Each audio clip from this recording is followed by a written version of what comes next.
আসসালামু আলাইকুম প্রিয় শিক্ষার্থী বন্ধুরা, যারা 24 ব্যাচের আছো তোমাদের সবাইকে আজকের ক্লাসে স্বাগতম জানাচ্ছি। তোমরা যারা 24 ব্যাচে ঢাকা ভার্সিটি থেকে শুরু করে বিভিন্ন পাবলিক ভার্সিটি ভর্তি পরীক্ষা শেষ করেছো, তোমাদের অনেকেরই পাবলিকে চান্স হয়েছে। অনেকেই হয়তো হতাশায় এখনও ভুগছো যে এখন কি করা যায়। অনেকে হয়তো তোমরা ন্যাশনালে পরীক্ষা দিবে, তাই না? তো আমরা জানি যে বিগত বছরগুলোতে অনেকগুলো বছর মাঝখানে ন্যাশনালে কোনো রকম পরীক্ষা হয়নি, মেরিট লিস্টের ভিত্তিতে সেখানে কিন্তু ভর্তি হয়ে গেছে। কিন্তু এই বছর থেকে ন্যাশনাল ইউনিভার্সিটিতে অর্থাৎ জাতীয় বিশ্ববিদ্যালয়ের আন্ডারে যতগুলো কলেজ বাংলাদেশে আছে সেখানে কিন্তু ভর্তি পরীক্ষার মাধ্যমে তোমাদেরকে ওই কলেজগুলোতে চান্স পেতে হবে। এবং ভর্তি পরীক্ষা কিন্তু যেন তেন নয়, খুবই স্ট্যান্ডার্ড প্রশ্নে সেখানে পরীক্ষা হয়। তাহলে তার জন্য দরকার তোমাদের একটা সুন্দর প্রস্তুতি, প্রশ্নটাকে বোঝা এবং সেই অনুযায়ী একটা কম্প্যাক্ট প্রিপারেশন নেওয়া। অনেকেই তোমরা সেই যখন চান্স পাচ্ছ না পাবলিকে, তোমরা অনেকে হাল ছেড়ে দিয়েছো। অনেকেই তোমরা ভাবছো যে আর পসিবল না হয়তো আমাকে দ্বারা হয়তো আর কিছুই হবে না, আমার হয়তো উচ্চশিক্ষায় পড়াশোনা করার, অনার্স করার বা মাস্টার্স করার সুযোগ আমার হয়তো হবে না। সো এই জায়গাটা যেন না হয়, আমরা আর্টস অ্যান্ড কমার্স পাঠশালা থেকে তোমাদেরকে আজকে থেকে শুরু হচ্ছে আমাদের 3টা রিভিশন ক্লাস, 3টা অ্যানালাইসিস ক্লাস। আজকে তোমাদের ইংরেজি পর্বে আমি ক্লাস নিচ্ছি, আগামীকাল তোমাদের জিকের এবং পরের দিন বাংলা ক্লাস হবে। যেন তোমরা শেষ মুহূর্তেও তোমাদের 31 তারিখ যে পরীক্ষা আছে সেই পরীক্ষার জন্য তোমরা ভালো করতে পারো, তোমার জন্য পড়াটা একটু রিভিশন হয়ে যায়, তার জন্য আমাদের এই আয়োজন। সো যারা জাতীয় বিশ্ববিদ্যালয়ে পরীক্ষা দিবা, তোমরা আজকের ক্লাসটাতে খুব মনোযোগ দিয়ে ক্লাসটা করো এবং তোমার যেই বন্ধুরা রয়েছে তাদেরকেও তুমি ক্লাসটা মেনশন করো এবং শেয়ার দিয়ে বলে দাও যে তুমিও আসলে ক্লাসটা করছো, তোমার বন্ধুর জন্য ক্লাসটা করতে পারে। ওকে স্যার, এসএসসি 26-এর কি কমার্সে? না, এসএসসিতে আমাদের এখনো পর্যন্ত প্ল্যাটফর্ম নাই বা আমরা কাজ করছি না। সবাই একটু ক্লাসটাকে শেয়ার করে দিবা প্লিজ, কারণ হচ্ছে যেহেতু ন্যাশনালে অনেক স্টুডেন্ট পড়াশোনা করবে, কিন্তু ন্যাশনালে নিয়ে কিন্তু কারো কোনো মাথা ব্যথা নাই। তোমরা দেখো, ন্যাশনাল নিয়ে কারো কোনো মাথা ব্যথা নাই। সো আমরা সেই জায়গা থেকে একটু দায়িত্ব নিয়ে কাজ করার চেষ্টা করতেছি যে তোমাদের জন্য ভালো হয়, তাই না? ওই জন্য আমাদের কাজটা করা। আর এই পুরো প্রোগ্রামটি স্পন্সর করা হচ্ছে, বা এটা আসলে আমাদের ঢাবি খ ও বিভাগ পরিবর্তন 4.0 যে প্রোগ্রামটা আছে। হ্যাঁ, তোমরা যারা চিন্তা করতেছো যে আমরা এখন এইচএসসি 25-এ পড়াশোনা করতেছি, আমি 1 বছর পরে অ্যাডমিশন পরীক্ষা দিব, অর্থাৎ এইচএসসি পরীক্ষার পরে। সো তোমাদের জন্য বলবো যে তোমরা যারা বি ইউনিটে পরীক্ষা দিবা, অর্থাৎ ঢাকা ভার্সিটির বি ইউনিট, মানবিক ইউনিট, জাহাঙ্গীরনগরের বিউসি ইউনিট, রাজশাহীর এ ইউনিট, বিউপির FA-SSS এবং F-SSS ইউনিট, চট্টগ্রামের বি এবং ডি ইউনিট, জগন্নাথের হচ্ছে বি ইউনিট, তারপরে হচ্ছে কুমিল্লার বি ইউনিট, এরকম মানবিকের যতগুলো বিভাগের তুমি পরীক্ষা দিবা, তোমাদের জন্য সবচেয়ে গোছানো একটা প্রোগ্রাম হচ্ছে আমাদের ঢাবি খ ও বিভাগ পরিবর্তন 4.0, যেখানে আমি তোমাদের ফারিয়াপু এবং তানবীর ভাইয়া পুরো প্রোগ্রামটা আমরা অ্যারেঞ্জ করব এবং সকল ম্যাটেরিয়াল তোমাদের যা যা দরকার, প্রশ্ন ব্যাংক সহ সব কিছু আমরা সেখানে দিচ্ছি এবং তোমরা খুব কম সুলভ মূল্যের মধ্যে এই কোর্সটা পারচেস করতে পারবা। ওকে, অনেকেই তোমরা শেয়ার করে দিচ্ছ, ফাইন। আজকে ইংলিশে একটা দুর্দান্ত জার্নি হবে। স্যার, এসএসসি 26-এর কি কমার্সের কোনো ক্লাস হয়? আমাদের এসএসসি প্রোগ্রাম এখনো নাই ভাইয়া। এসএসসি 26-এর কি, আমাদের এইচএসসি 26-এর ক্লাস হচ্ছে। এইচএসসি 26-এর আমাদের একাডেমিক প্রোগ্রাম লঞ্চ হয়েছে। আমাদের অ্যাকাউন্টিংয়ের ক্লাস, আমাদের অ্যাকাউন্টিংয়ের কোর্স আছে। FMM অর্থাৎ ফিন্যান্স ম্যানেজমেন্ট মার্কেটিংয়ের আমাদের কোর্স আসতেছে 26 ব্যাচের, অর্থাৎ তোমাদের জাস্ট ঈদের পরেই। এবং যারা আর্টসে আছে তাদের ইকোনমিক্সের কোর্স আসতেছে। সো তোমরা অনেকগুলো কোর্স পাচ্ছ তোমাদের এই ঈদের পরেই। সো কমার্স ব্যাকগ্রাউন্ডে যারা আছো তাদের চিন্তার কোনোই কারণ নাই। ইভেন আমাদের কমার্সে কিন্তু অ্যাডমিশনের জন্য এবছর FBS মিশন FBS 1.0 কোর্সটা লঞ্চ হয়েছে। সো তোমরা নির্দ্বিধায় কোর্সটা এনরোল করতে পারো। পুরোপুরি ঢাকা ভার্সিটির বিজনেস ফ্যাকাল্টির ভাইয়াপুরা তোমার পুরো কোর্সটা নেবেন। ওকে, আচ্ছা চলো আমরা কথা না বাড়িয়ে আমরা শুরু করছি আজকের ক্লাস। ওকে, আমরা প্রথম প্রশ্নটা শুরু করব এখান থেকে। আচ্ছা চলো, ন্যাশনালের প্রশ্ন আমরা সলভ করব। আমরা একটু প্রশ্নের ধারণাটা নিই। হ্যাঁ, খেয়াল করো, তোমরা অনেকেই ভাবছো যে ন্যাশনালের প্রশ্ন মানে অনেক ইজি, এটা মনে হয় কিছুই করা লাগে না, এটা মনে হয় পড়াই লাগবে না, এরকম হয় না তোমাদের? তোমাদের মনে হয় কিনা বলো তো? আমি একটু শেয়ার করে দিচ্ছি ভাইয়ের যে গ্রুপগুলো আছে।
ব্যাটারিগুলির নাম কারা শুনেছো?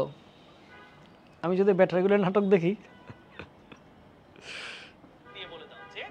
চলে এসেছে। ইয়েস, ব্যাটারিগুলির নাম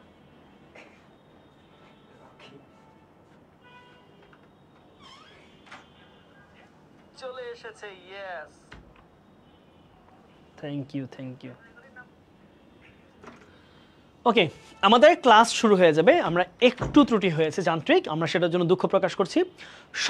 সবাই একটু যার যার বন্ধুরা রয়েছে কষ্ট করে একটু তোমার যেই বন্ধুরা তোমাদের ন্যাশনালে পরীক্ষা দিবে অথবা তোমার যেই বন্ধু কলেজের তোমার সাথে একসাথে পড়াশোনা করেছে, একসাথে প্রস্তুতি নিয়েছে, কিন্তু দুর্ভাগ্যবশত বা যে কোনো ঘাটতির জন্যই তার কোথাও পাবলিকে চান্স হয় নাই এবং সে চাচ্ছে যে আমি এখন বাংলাদেশে যেই স্বনামধন্য যেই ন্যাশনাল কলেজগুলো রয়েছে, আমরা ধরি যে আমাদের কুমিল্লার হচ্ছে ভিক্টোরিয়া কলেজ বলি, তারপর হচ্ছে আনন্দমোহন কলেজ, তারপর হচ্ছে বিখ্যাত অনেক কলেজ আছে তাই না, বিএম কলেজ, তারপর অনেক কলেজ আছে। হ্যাঁ, সো এই কলেজগুলোতে যেগুলো ন্যাশনাল আন্ডার রয়েছে সেখানের জন্য সে তার উচ্চশিক্ষাটা সম্পন্ন করতে পারে, সেই জন্য ওই বন্ধুকে তোমরা একটু কষ্ট করে এই ক্লাসটাতে একটু মেনশন করে দাও, ঠিক আছে?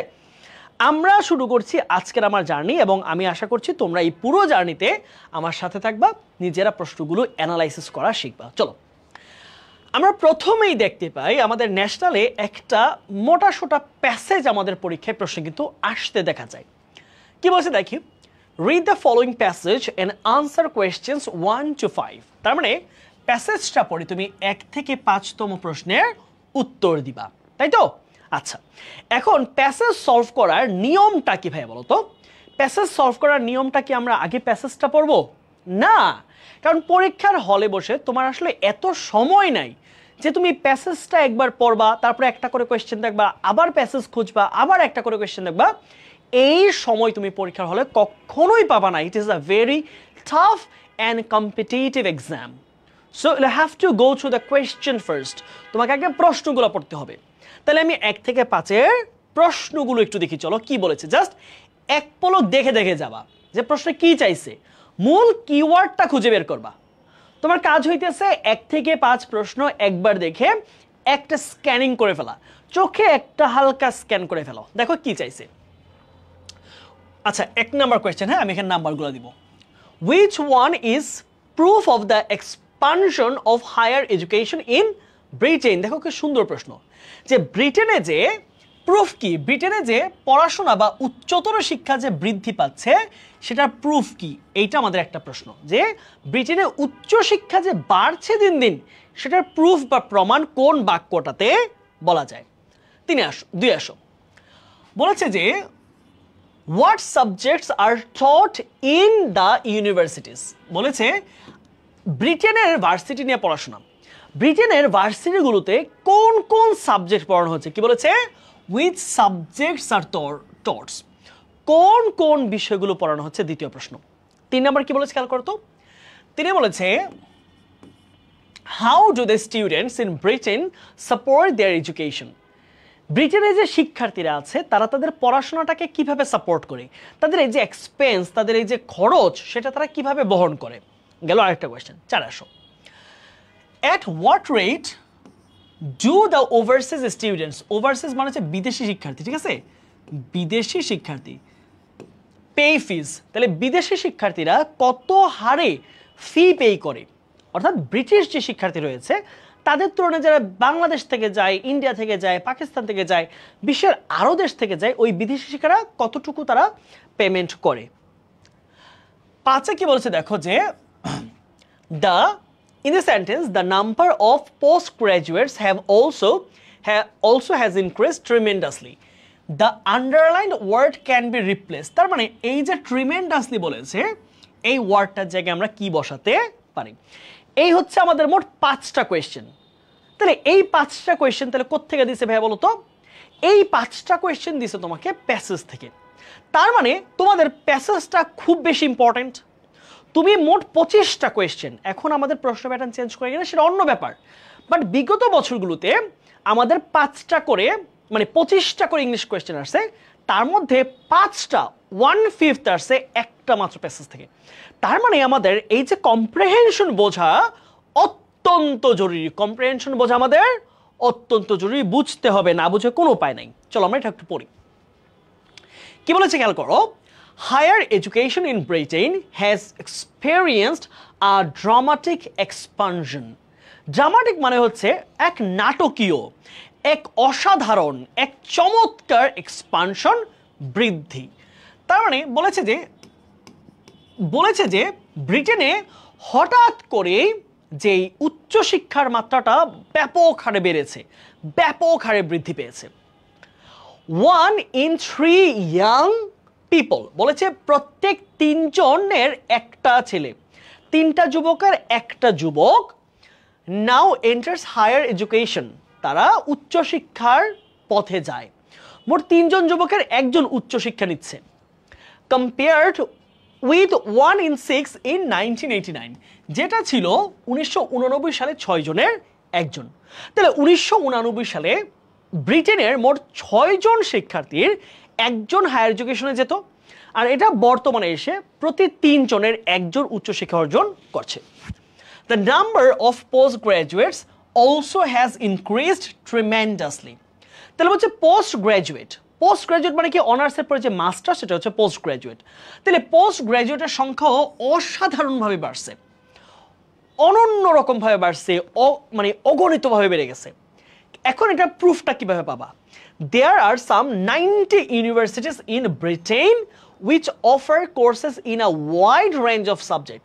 যেই ব্রিটেনের মধ্যে দেখো বলেছে, এখন তুমি কিভাবে বুঝবে এটা অনেক বেশি বাড়ছে? কারণ 89 সালে কতজন ছিল? 89 সালে ছিল হচ্ছে 6 জনের একজন হায়ার এডুকেশন, এখন 3 জনের একজন হায়ার এডুকেশন। তার মানে বোঝাই যাচ্ছে এটা ট্রিমেন্ডাসলি বাড়ছে, এটা অসাধারণভাবে বেড়ে গেছে। এখন দেখো, there are some 90 universities in Britain which offer courses in a wide range of subjects. তাহলে ব্রিটেনে মোট 90টা ইউনিভার্সিটি রয়েছে যেখানে ওয়াইড রেঞ্জ অফ সাবজেক্ট পড়াচ্ছে। ওয়াইড রেঞ্জ অফ সাবজেক্টস মানে কি? মানে অনেকগুলো সাবজেক্ট পড়াচ্ছে, ইনক্লুডিং ট্রেডিশনাল আর্টস সাবজেক্টস, যার মধ্যে রয়েছে অনেক পুরাতন আমরা যেই আর্টস সাবজেক্টগুলো পড়ি, হ্যাঁ সেটা হতে পারে ধরো ইতিহাস হতে পারে, তারপর হচ্ছে জিওগ্রাফি না, জিওগ্রাফি একদম কোর সাবজেক্ট, লিটারেচার হতে পারে, তাই না, এরকম। As well as science and টেকনোলজির সাথে পড়ানো হচ্ছে বিজ্ঞান ও প্রযুক্তি। Over 95% of students on first degree, তাহলে 95% শিক্ষার্থী ব্রিটেনের প্রথম ডিগ্রিটা ধরো সেটা হতে পারে অনার্স বা masters. And other comparable higher education courses receive government awards. তারা কি পায়? 95% শিক্ষার্থী সরকারের অ্যাওয়ার্ড পায়, covering tuition fees and maintenance grant, যেগুলো তাদের টিউশন ফি এবং মেইনটেনেন্স কস্ট বিয়ার করে। তার মানে ব্রিটেনের উচ্চশিক্ষা অর্জন করা শিক্ষার্থীদের 95%, মোট শিক্ষার্থী যারা হায়ার এডুকেশন নেয় তাদের 95% স্টুডেন্টস সরকারি অ্যাওয়ার্ড পায়, অর্থাৎ সরকারি গ্র্যান্ট পায়। তারা খরচ চালায় কিসের টাকা দিয়ে? সরকারি অ্যাওয়ার্ড দিয়ে। প্যারেন্টস অলসো কন্ট্রিবিউট, বাবা মাও এখানে কন্ট্রিবিউট করে, the amount depending on their income. তাহলে বাবা মায়ের ইনকাম যেমন তার উপর নির্ভর করে, কিছু তারাও সন্তানদেরকে কন্ট্রিবিউট করে। ওকে, স্টুডেন্টস ফ্রম আদার কান্ট্রিজ, এখানে দেখো আদার কান্ট্রিজ মানে কি? Overseas students. যখনই বলবে students from foreign countries, students from other countries, এখানেই বুঝতে হবে এটা হচ্ছে ওভারসিজ স্টুডেন্টস বা বিদেশি শিক্ষার্থীরা। Also come to Britain to study but overseas students, বলেছে কি দেখো, হ্যাভ শেষ আসেন। আমাদের মাঝখানে একটা ব্রেক ঘটেছিল, আমাদের ব্যাটারিটা অফ হয়ে গিয়েছিল, এছাড়া আমাদের সব ঠিকঠাক আছে। আমাদের সাথে লাইভে ক্লাস করছে কতজন জানেন? 69 জন। নার্সিং এ দিয়েছি তো, দিয়েছো অবশ্য ঠিকঠাক আছে। আমার নার্সিং আছে মানুষজন, আমি তো দেখতেছি। হ্যাঁ, ইন্টারনেটে ঝামেলা করতেছে এখন। আপনি মনে ড্রিম স্কুলেরটাই আছেন, আপনি একটু এটা চেঞ্জ করেন। হ্যাঁ ঠিক বলছেন।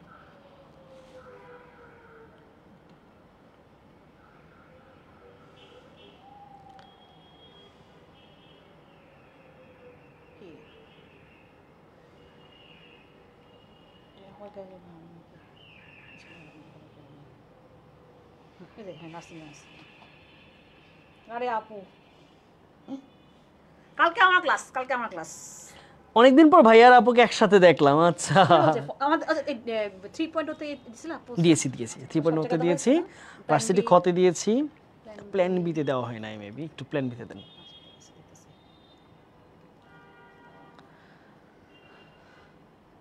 আজকে আমার জার্নি, কালকে আসবে ফারি আপু। তাহলে তো 3.0 দিছো না? তাহলে এখন আর দিলাম না। লাস্টিং ডিম ওগুলো তো কি দেওয়া হয়েছে? আমি তো ওগুলো দিয়েই দিতাম। ব্যাটারফিল্ড সব করে দিয়ে দিলাম। ওকে, তাহলে তুমি ক্লাস নাও। তাহলে কালকে পরে কথা হবে। ওকে ওকে ঠিক আছে। কালকে আমরা করব। আজকে এটা গেছে নাকি? ওকে, কালকে আপুর কয়টা ক্লাস আপু জানিয়ে দিবে। হ্যাঁ কালকে আমাদের একটা লাইভ আছে, তো আমরা হ্যাঁ হ্যাঁ আপু পোস্ট দিবে, আপু জানাবে তোমাকে। হ্যাঁ ওকে, চলো আমরা আমাদের প্রবলেম সলভ করি। তাহলে বলেছে কি দেখো যে students from other countries also come to Britain to study. বলেছে অন্যান্য দেশের শিক্ষার্থীরাও ব্রিটেনে পড়াশোনা করতে চায়, বাট ওভারসিজ স্টুডেন্টস মানে কিন্তু এটা বিদেশি শিক্ষার্থী, এটাই কিন্তু আদার কান্ট্রির শিক্ষার্থীরা। But overseas students have to pay very high tuition fees, কিন্তু তাদেরকে অনেক বেশি টিউশন ফি দিতে হয়। অর্থাৎ ব্রিটেনে যারা বাসিন্দা তাদের চেয়ে বিদেশি শিক্ষার্থীরা এখানে বেশি টিউশন ফি দেওয়া লাগে। নিয়ারলি 3 টাইমস, 3 গুণ, প্রায় 3 গুণ more than local students do. তার মানে ব্রিটেনের লোকাল বা স্থানীয় শিক্ষার্থীরা যেই টাকাটা ফি দেয় তার চেয়ে 3 গুণ বেশি শিক্ষার্থীদের বিদেশি শিক্ষার্থীরা পেমেন্ট করতে হয়। Nevertheless over 5 lakh overseas students, তারপরেও 5 লাখ বিদেশি শিক্ষার্থী attend publicly funded higher and further education institutions in Britain. তারপরও 5 লাখ, প্রতি বছর 5 লাখ শিক্ষার্থী বিভিন্ন রকম অ্যাওয়ার্ড, বিভিন্ন রকম গ্র্যান্ট পেয়ে তারা এখানে আসে। ওকে, মূল কথা এটা শেষ। আসো প্রথম কোয়েশ্চেন, সবাই উত্তর দিবা। হ্যাঁ সবাই চেষ্টা করো উত্তর দেওয়ার জন্য। কি বলছে দেখো, which one is proof of the expansion of higher education in Britain? ব্রিটেনে যে উচ্চশিক্ষা মাত্রাটা বেড়ে চলছে দিন দিন, এইটার প্রুফ কি, এটার প্রমাণটা তুমি কি দিবা? কোনটা দিয়ে বোঝা যায় যে প্রমাণিত যে হ্যাঁ ব্রিটেনে দিন দিন শিক্ষার্থীর সংখ্যা বাড়ছে? 1 স্টুডেন্ট ইন 6 এন্টার্স ইউনিভার্সিটিস, বর্তমানে কি এটা? না, এটা হচ্ছে 1989 এর হার। তাই এটা তো না বর্তমানে, তাহলে এটা না, কিন্তু এটা অনেক চেঞ্জ হয়ে গেছে। বর্তমানে হচ্ছে প্রতি 3 জনের একজন। More students enter higher education than before, তাহলে বলেছে আগের চেয়ে বর্তমানে অনেক বেশি শিক্ষার্থী উচ্চশিক্ষায় যাচ্ছে। কথা সত্য। দেয়ার আর 90 ইউনিভার্সিটি, বলেছে 90টা বিশ্ববিদ্যালয়। দেখো বিশ্ববিদ্যালয়ের সংখ্যা দিয়ে কিন্তু নির্ধারণ করা যাবে না শিক্ষার্থীরা উচ্চশিক্ষার পথে বেশি যাচ্ছে, তাই না? তাহলে এক দেশে অনেক ইউনিভার্সিটি থাকতে পারে, বাট শিক্ষার মান অনেক কম হতে পারে। সো এটা কিন্তু নির্ধারণ করবে না। Students like post graduate studies, আচ্ছা তাহলে এটা হবে না। শিক্ষার্থীরা মানে পোস্ট গ্রাজুয়েশন অর্থাৎ মাস্টার্স বেশি পছন্দ করে না, তাহলে কি হবে? এটা দিয়ে বোঝাচ্ছে দেখো more students enter higher education than before. তাহলে অতীতে ছিল সেটা 1 আউট অফ 6, এখন সেটা কত হচ্ছে? এখন সেটা হয়ে গেছে হচ্ছে 1 আউট অফ 3। তাহলে প্রতি 3 জনের একজন উচ্চশিক্ষায় পদার্পণ করছে। বোঝা গেল? তাহলে এইটা হবে আমাদের সঠিক উত্তর। তারপর আসি, what subjects are taught in the universities? বিশ্ববিদ্যালয়ে কোন কোন সাবজেক্ট পড়ানো হয় ব্রিটেনে? A wide range of subjects, মনে আছে? A wide range of subjects কি লেখা ছিল? A wide range of subjects, তাই তো? আচ্ছা, ওয়াইড রেঞ্জ অফ সাবজেক্টস মানে কি? A lot of subjects, right? অনেকগুলো সাবজেক্ট, অনেক বিষয়, আর্টসের, কমার্সের বা তাদের বিভিন্ন সাবজেক্টের অনেকগুলো বিষয় পড়ানো হয়। তাহলে কি হবে? আ ভ্যারাইটি অফ সাবজেক্ট, অনেকগুলো। ভ্যারাইটি মানে কি? অনেকগুলো, অনেকগুলো। তারপর এখানে কি আছে? Subjects with range. রেঞ্জ মানে কি? রেঞ্জ শব্দ অর্থ হচ্ছে কোনো একটা মাত্রা, মাত্রা আছে এরকম কোনো সাবজেক্ট, কোনোটা ছোট, কোনোটা বড়, কোনোটা মাঝারি, এরকম এরকম কিছু বলা হয় নাই। ভার্সিটির সাবজেক্ট সবগুলোই ভালো, কোনোটাকে তুমি কম ছোট বলবা না, কারণ তাদের পার্সপেক্টিভ অনুযায়ী ভালো খারাপ হয়। তুমি বলো এটাতে চাকরি কম, চাকরি বেশি, না, অনেক সাবজেক্ট আছে চাকরির সাথে রিলেটেডই না, তাই না? ওকে, তাহলে কোনটা হবে বলো তো? এটা হবে না। সায়েন্স অ্যান্ড টেকনোলজি, শুধুই কি সায়েন্স অ্যান্ড টেকনোলজি পড়া হয়? পড়েছিলাম না? এখানে আর্টসের ট্রেডিশনাল সাবজেক্টও পড়া হয়, অনেক পুরাতন ভাষা বিজ্ঞান পড়া হয়, এখানে আর্কিওলজি পড়া হয়, অ্যানথ্রোপোলজি পড়া হয়, হিস্ট্রি পড়া হয়, তারপর হচ্ছে আরও অনেক অনেক ঐতিহাসিক সাবজেক্ট পড়া হয়। তাহলে অবশ্যই না, অল সাবজেক্টস, দুনিয়ার সব সাবজেক্ট পড়ানো হয় না, তাহলে কি হবে আ ভ্যারাইটি অফ সাবজেক্ট, অনেক রকম সাবজেক্ট এখানে পড়ানো হয়।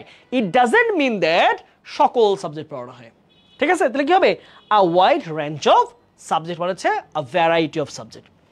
তারপর আসো 3 তোমরা সবাই প্রশ্নের উত্তর করার সময় নাম্বারটা দিও, ঠিক আছে? তোমরা সবাই একটু নাম্বারটা দিয়ে কমেন্ট করো, তাহলে আমাদের বুঝতে সুবিধা হয় যে তোমরা আদতে ক্লাসের মধ্যে কোন প্রশ্নের উত্তর করতেছো, এটা আমাদের বুঝতে অনেক বেশি সুবিধা হয়। আচ্ছা, আমরা কি বুঝতে পারতেছি সবাই আমরা কি পড়তেছি?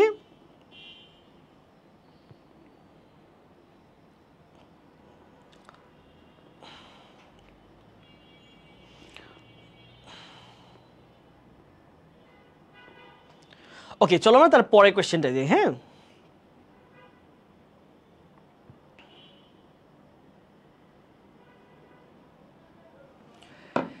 এবার চলো, হ্যাঁ আমরা একটু দেখে নিলাম। ওকে ভাইয়া, হ্যাঁ তোমরা নাম্বারটা দিয়ে দিও, ঠিক আছে? ওকে, 3 আসো। How do the students in Britain support there education? ব্রিটেনের শিক্ষার্থীরা তাদের পড়াশোনার সাপোর্ট করে কিভাবে? বলছে ফাইন্যান্সিয়াল সাপোর্ট তারা কিভাবে করে। হ্যাঁ, তারা কোত্থেকে টাকা পায়? বাবা মা টাকা দেয়, নাকি চাকরি বাকরি বেশিরভাগ করে, নাকি গ্র্যান্ট পায়, কি পায়? আমরা পেয়েছিলাম যে গভর্নমেন্ট অ্যাওয়ার্ড পায়, যেটা তাদের টিউশন ফি এবং মেইনটেনেন্স কস্টটাকে কভার করে। তাহলে the parents pay the fee, না প্যারেন্টসরা কন্ট্রিবিউট করে but depend on their ability, খুব কম পরিমাণ। তাহলে এটা কিন্তু উত্তর হচ্ছে না। They pay from their own income, শিক্ষার্থীরা নিজেদের ইনকাম থেকে করে না। দেখবে অনেক সময় মনে হবে যে ভাই এইটা দিলে মনে ভালো হচ্ছে, কিন্তু যেই কথাটা প্যাসেজের মধ্যে উল্লেখ করা নাই, that can not be the right answer. So এইটা যেহেতু প্যাসেজ ছিল না, so it should be removed. Government awards help them to cover their expenses. তাহলে সরকারের যে অ্যাওয়ার্ড, সরকার যে পুরস্কার দেয়, সরকার যে ভাতা দেয়, সরকার যেই বৃত্তি প্রদান করে শিক্ষার্থীদেরকে, সেটাই তাদের সবচেয়ে বেশি এক্সপেন্স বা খরচকে নির্ধারণ করতে পারে। দে বোরো ফ্রম দ্য গভর্নমেন্ট, তারা সরকার থেকে ধার নেয় না, ধারের কথা আসে না। সরকার তাদের কি কয়? বিভিন্নভাবে টিউশন ফি দিয়ে, অ্যাওয়ার্ড দিয়ে, গ্র্যান্ট দিয়ে তাদেরকে অনুদান দেওয়ার চেষ্টা করে। তো উত্তর কোনটা হবে? Government awards help them to cover their expenses. Okay? Done. তারপর আসি, at what rate do the overseas students pay fees? At what rate? কত হারে, কত শতাংশ তারা বিদেশি শিক্ষার্থীরা এখানে খরচ বের করে? দেখো আমরা পড়েছিলাম, তোমাদের মনে থাকার কথা, যে ব্রিটেনে যে শিক্ষার্থীরা যদি 10 টাকা দেয়, তার 3 গুণ টাকা ওভারসিজ স্টুডেন্টসদের দিতে হয়। 3 times, right? 3 times, 3 গুণ বেশি। তা 3 গুণ বেশি হবে the same rate as the local students, স্থানীয় শিক্ষার্থীদের সমান সমান? অবশ্যই না। Slightly higher than the local students, স্থানীয় শিক্ষার্থীদের চেয়ে কিছুটা বেশি। স্লাইটলি মানে কি? হালকা বেশি। 3 গুণ, বুঝতে পারতেছো? 100 টাকা হলে তারা দিতে হবে 300। সো এটা স্লাইটলি বলার সুযোগ নাই। ডাবল দেন, ডাবল মানে কি 2x?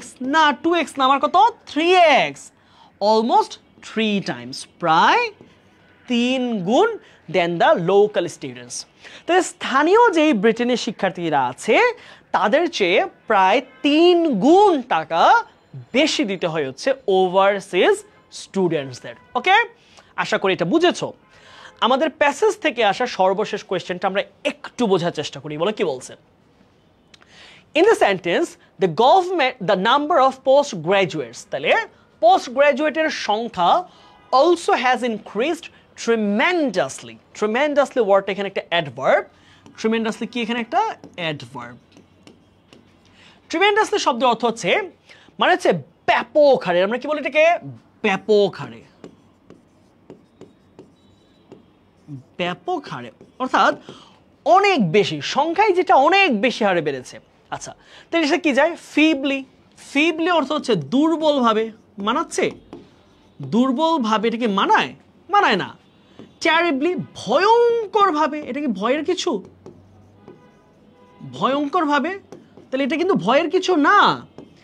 ভিগোরাসলি, সাহসের সাথে। তাহলে দেখো, ব্যাপকের সাথে কি সাহসের কোনো সম্পর্ক আছে?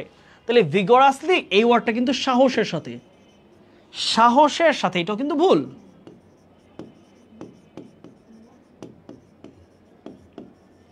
তাহলে এইটাও ভুল হচ্ছে, তাহলে কি পাচ্ছি এনর্মাসলি, এনর্মাসলি ব্যাপক হারে, অগণিত হারে, তাই না? তো এনর্মাসলি মানে কি ব্যাপক, ব্যাপক বা অনেক বেশি, অনেক বেশি। তাহলে কি হবে? উত্তর হচ্ছে এনর্মাসলি। উত্তর কি পাচ্ছি? এনর্মাসলি। ঠিক আছে, ওকে। এবার আসো, এবার আসো তোমরা যারা 25 ব্যাচের, তোমাদের জন্য কিন্তু এখানে আমাদের একটা ক্যাম্পেইন চলছে। দেখো আমাদের যারা তোমরা ঢাকা ভার্সিটির সহ 25 ব্যাচের বিউনিটের যে কোনো ভার্সিটির জন্য প্রস্তুতি নিবা, তোমরা যারা এইচএসসির আগে আমাদের কোর্সটা পারচেস করবা ঢাবি খ বিভাগ পরিবর্তন, তোমরা মাত্র 2600 টাকায় এটাকে এনরোল করতে পারবা এবং সেটাতে তোমাদের জন্য ঢাকা ভার্সিটির বিগত 15 বছরের প্রশ্ন ব্যাংক, ঢাকা ভার্সিটি ছাড়া বাকি যত ভার্সিটি আছে অর্থাৎ জাবি, তারপর হচ্ছে রাবি, চবি, গুচ্ছ, এগুলোর জন্য আবার পূর্ণাঙ্গ আরেকটা প্রশ্ন ব্যাংক, তোমার আলাদা কোনো প্রশ্ন ব্যাংক কেনা লাগতেছে না। তারপরে হচ্ছে তোমার জন্য মুখস্থ বিদ্যা বই, বাংলা এবং ইংলিশের যত মুখস্থ টপিক আছে, idioms, phrases, synonym, antonym, preposition, সবগুলোর জন্য মুখস্থ বিদ্যা বই, 10 set printed Dhaka varsity standard model test এবং জাবি, রাবি, গুচ্ছ, 24 স্ট্যান্ডার্ড আরও 10 সেট প্রিন্টেড মডেল টেস্ট এবং ওই মডেল টেস্টে পরীক্ষা দেওয়ার জন্য ওএমআর বুক, এই মোট এতগুলো ম্যাটেরিয়াল সহ আমরা এটা এই প্রাইসে অফার করছি। সো যারা 25 ব্যাচে রয়েছে তোমরা পরবর্তীতে প্রিপারেশন নিবা এবং যারা সেকেন্ড টাইম ভাবছো তোমরা আমরা এই কোর্সটায় এনরোল করতে পারো। চলো আমরা প্রশ্নে চলে যাচ্ছি। হ্যাঁ, কি বলছে দেখো, our family is on very good terms with his family. সুন্দর একটা ফ্রেজ, কি বলছে দেখো তো, here good terms. Good terms মানে কি? তোমরা ক্যামব্রিজ ডিকশনারিতে গিয়ে সার্চ করবা যে গুড টার্মস, গুড টার্মস মানে কি? গুড টার্মস শব্দ মানে হচ্ছে very good relation, very good relation, কারোর সাথে অত্যন্ত মধুর সম্পর্ক, কারোর সাথে অত্যন্ত গভীর সম্পর্ক, কারোর সাথে অত্যন্ত হেলদি একটা সম্পর্ককে বলা হয়েছে গুড টার্মস। কি বলা হয়? Good terms. আমরা কি পাচ্ছি দেখো যে our family is on very good terms with his family. আমাদের পরিবার তাদের পরিবারের সাথে অনেক ভালো সম্পর্ক আছে, হয় না?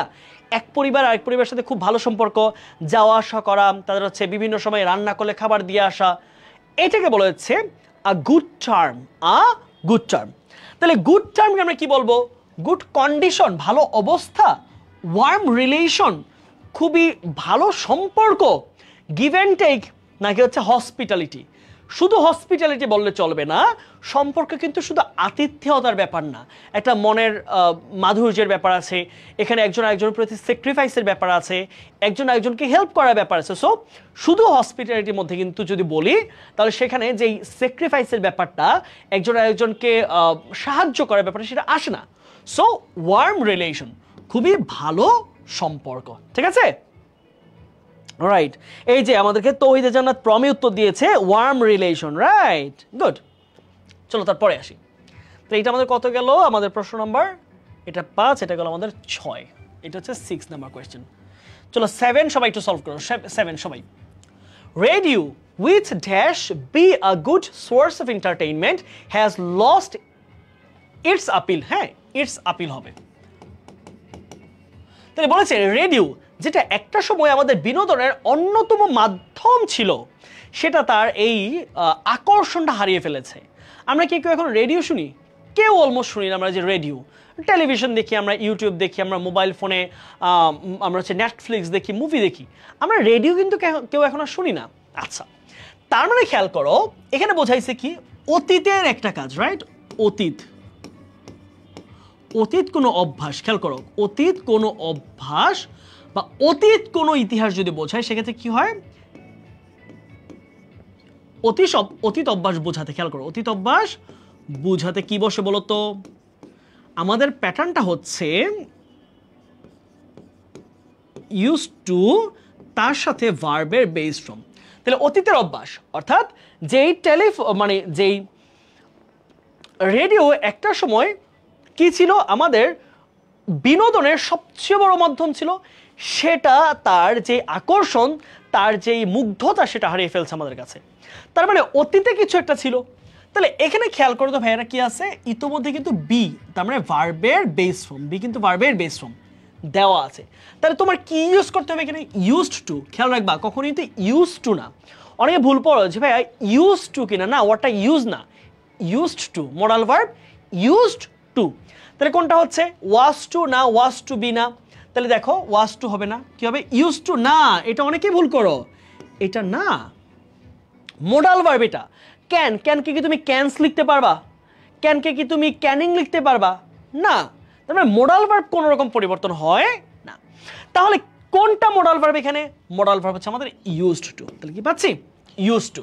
যে radio which used to be a good source of entertainment has lost its appeal. বোঝা গেল? ওকে, চলো তার পরের কোয়েশ্চেনটা যাই, কি আছে আমাদের 7 নম্বর কোয়েশ্চেন গেল, আমরা 8-এ চলে আসলাম। When I was in Dhaka, হ্যাঁ তোমরা সবসময় এরকম ডাবল ক্লজ যখন থাকবে তোমরা অবশ্যই টেন্সটা মেনটেন করে চলবা। When I was in Dhaka, আমি যখন ঢাকায় ছিলাম, I dash my eyes tested, আমি আমার চোখের পরীক্ষা করিয়েছিলাম। আমি যখন ঢাকায় ছিলাম আমি আমার চোখের পরীক্ষা করিয়েছিলাম, তাই তো? তার মানে এই ক্লজটা কিসে আছে? এটা আছে হচ্ছে V2, মানে ভার্বের পাস্ট টেন্স। সবাই একটু নোট করো, কিসে আছে? Past indefinite. ওকে, তাহলে আমি যখন ঢাকায় ছিলাম, তাহলে এই পাশটা কি চোখ পরীক্ষা তো তখনই করিয়েছি নাকি এখন করাই? আমি তখন ঢাকায় নাই। তুমি লজিকটা চিন্তা করো, আমি যখন ঢাকায় ছিলাম তাহলে এই ক্লজটা কি হবে? এটা আনডাউটেডলি পাস্ট হবে, রাইট? তাহলে তুমি প্রেজেন্টগুলো বাদ দাও, হ্যাভ প্রেজেন্ট টেন্স বাদ, গেট প্রেজেন্ট টেন্স বাদ। তাহলে গেটিং, দেখো গেটিং হতে পারে কি? গেটিং এটা কি পাস্ট টেন্স হচ্ছে? বোঝাচ্ছে না। আচ্ছা, তাহলে কি হবে ভাইয়া? হ্যাভের ফার্স্ট ফর্ম হচ্ছে হ্যাড। ওকে, এটা আরেকভাবে নিয়মে করতে পারো। এটা হচ্ছে কজিটিভ থেকে আসছে। দেখো হ্যাভের কজিটিভ কি? হ্যাভের কজিটিভ হচ্ছে সাবজেক্ট প্লাস হ্যাভ। হ্যাভের পাস্ট ফর্ম হতে পারে হ্যাড হতে পারে। তারপরে যদি বস্তুবাচক থাকে, অর্থাৎ আমরা যেটাকে বলে হচ্ছে কি বলে যে বস্তু, হ্যাঁ কোনো থিং থাকে, থিং, সামথিং, সামওয়ান না কিন্তু ব্যক্তি না, তারপর কি হবে? V3 সরাসরি। ওকে, এটা আমাদের পজিটিভের প্যাটার্ন। তাহলে সাবজেক্টের পরে হ্যাভ, হ্যাভের পরে যদি কোনো বস্তুবাচক জিনিস থাকে তারপরে কি হবে? V3। এখন দেখো এখানে কি আছে? কি আছে এখানে? V3 আছে না? আমি আমার চোখ পরীক্ষা করিয়েছিলাম, তাহলে চোখ কি নিজেকে নিজে পরীক্ষা করে? না, চোখকে পরীক্ষা করিয়েছিলাম, তাহলে ডাক্তার সাহেব করিয়েছিল, রাইট? পরীক্ষাটা তাহলে কে করছে? ডাক্তার সাহেব। তাহলে এইখানে মাই আইস সে নিজে নিজে টেস্ট করে নাই, তাহলে এটা কি একটা থিং, তাহলে এটা কি হবে? এরপরে V3। তাহলে দেখো V3 দেওয়া আছে, এটা কি হবে? হ্যাভের পাস্ট টেন্সে হ্যাড হবে। উত্তর কি হবে? মোরাল ভার্ব হিসেবে, সরি পজিটিভ ভার্ব হচ্ছে হ্যাড। ডান। ওকে, তারপরেরটা আসো। 9 কি পাচ্ছি আমরা? দেখো তো 9-এ dash my friends know that I had got the job. Okay, not dash my friends, আমার খুব বেশি বন্ধু জানে না যে আমি চাকরিটা পেয়েছি। ওকে, আচ্ছা এবার খেয়াল করো, বলছে নট মাচ অফ। ওকে, এখন 4টা অপশন একটু ভাবো। Not much of, not many of, not much, not many, 4টা তোমার অপশন। তুমি অনায়াসে 2টা অপশন বাদ দিবা। কিভাবে বলো তো? আমার ডিটারমিনারটা খেয়াল করো। নাউনটা কি? নাউনটা হচ্ছে কাউন্টেবল নাউন বা plural countable noun, plural count noun, count noun. খেয়াল রাখবা কাউন্টেবল নাউনের সাথে কখনোই মাছ যেতে পারে না। কাউন্টেবল নাউনের সাথে আমার যাবে কি? আমার হয় মেনি যাবে, রাইট? তাহলে কি পাচ্ছি? Not many of, not many of, অথবা কি পাচ্ছি? অথবা নট মেনি, নট মেনি, এই 2টার একটা। তাহলে সংখ্যা যেটা গোনা যায় তার সাথে মাছের কোনো সম্পর্ক নেই, তাহলে এই 2টা আমাদের বাদ, রাইট? তাহলে ডিটারমিনার হিসেবে আমি 2টা বাদ দিলাম। হাতে আছে কি? নট মেনি অফ আর হচ্ছে নট মেনি। তাহলে প্রশ্ন হচ্ছে আমি এই 2টার মধ্যে এখন আমি কোনটাকে নিব? সবাই একটু ভাবো, সবাই একটু উত্তর দাও দেখি। সবাই একটু কমেন্ট করো দ্রুত, প্রত্যেকে একটু কমেন্ট করে তোমাদের উত্তরটা জানাও যে তোমরা কি ভাবতেছো।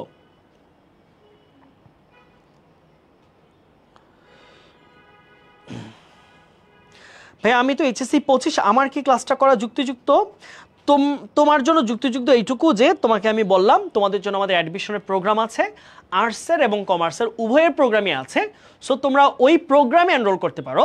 বাট তুমি যদি অ্যাডমিশন ক্যান্ডিডেট এখনই না হও তাহলে দরকার নাই, ঠিক আছে? কারণ তোমার জন্য সামনে আমাদের প্রোগ্রাম আছে। সো এটা যারা 24 ব্যাচের পরীক্ষার্থী, এখন অ্যাডমিশন চলতেছে বা সামনে ন্যাশনাল ইউনিভার্সিটি পরীক্ষা, তাদের জন্য এটা বেশি যুক্তিযুক্ত, ঠিক আছে? অনেকে নট মেনি অফ দিয়েছো, দেখি আর কারো কোনো উত্তর আসে কিনা।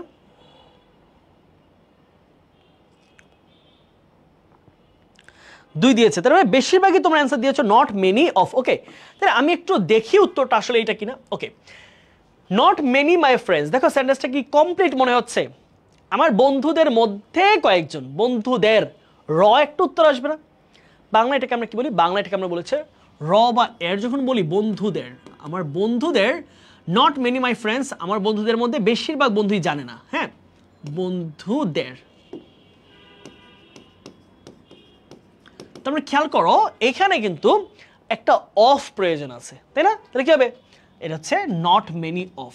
উত্তর হচ্ছে not many of, not many হবে না। তাহলে not many of my friends, আমার বন্ধুদের মধ্যে খুব বেশি বন্ধু জানে না that I had got a job, আমি যে একটা চাকরি পাইছি আমার বন্ধুদের মধ্যে খুব বেশি বন্ধু সেটা জানে না।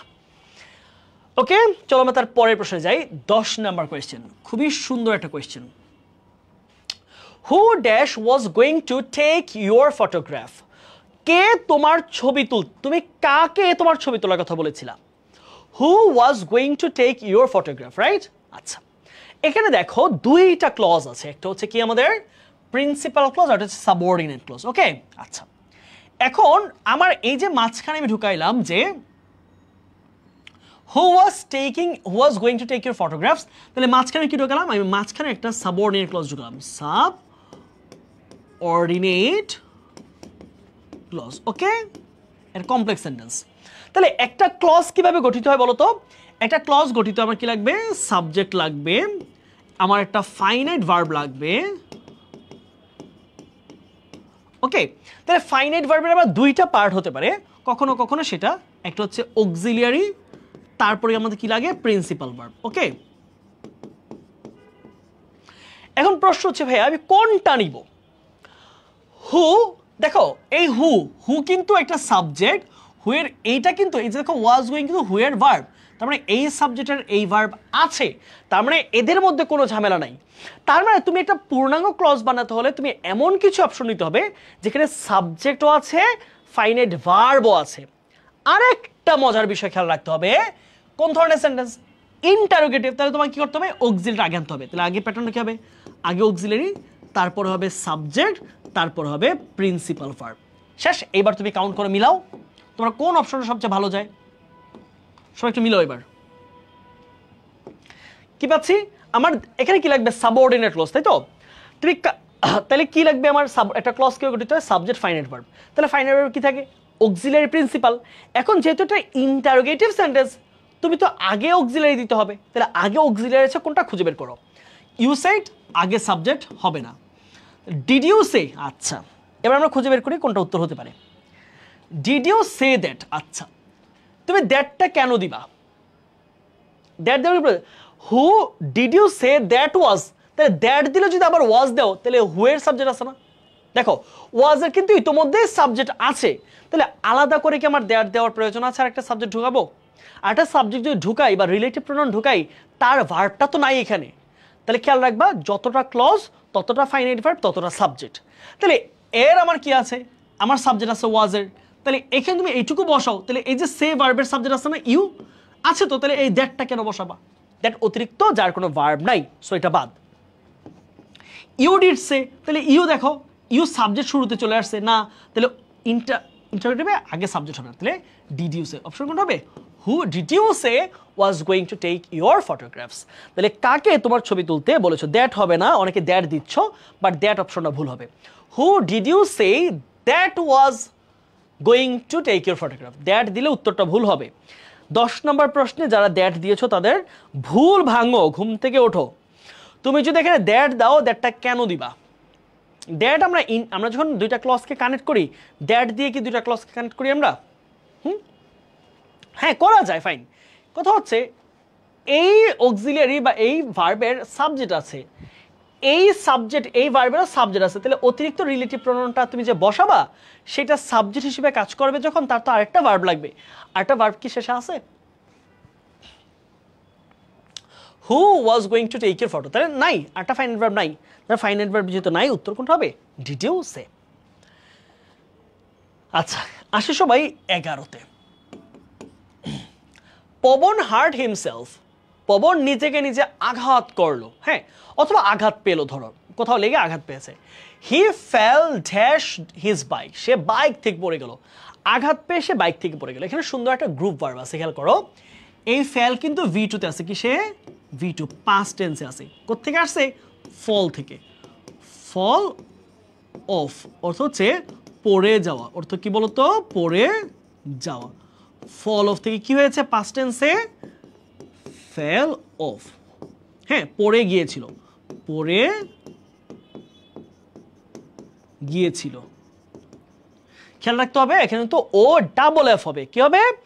O double F. তাহলে কি পাচ্ছি আমরা উত্তর? যে হি ফেল ড্যাশ হিজ বাইক, সে তার বাইক থেকে পড়ে গেল আঘাত পেয়ে। তাহলে কি পাচ্ছি? Off. He fell off his bike, সে তার বাইক থেকে পড়ে গেল আঘাতপ্রাপ্ত হয়ে বা ব্যথা পেয়ে। তারপরের প্রশ্ন সবাই আসো, খুব বড় একটা প্রশ্ন, খেয়াল করো, বড় সড়ো একটা প্রশ্ন। সাইলেন্স ইজ গোল্ডেন, ওকে, এটা একটা বাক্য। With sentence below is structurally, কি বলেছে? Structurally the same as the one above. তাহলে এই যে বাক্যাংশটা আমাদের আছে বা বাক্যটা, এই বাক্যটাকে আমরা একটু চিন্তা করি। বলেছে স্ট্রাকচারালি, এই প্রশ্নটা একটু নিউ, হ্যাঁ, এই ধরনের প্রশ্ন ঢাবিতে আসে না।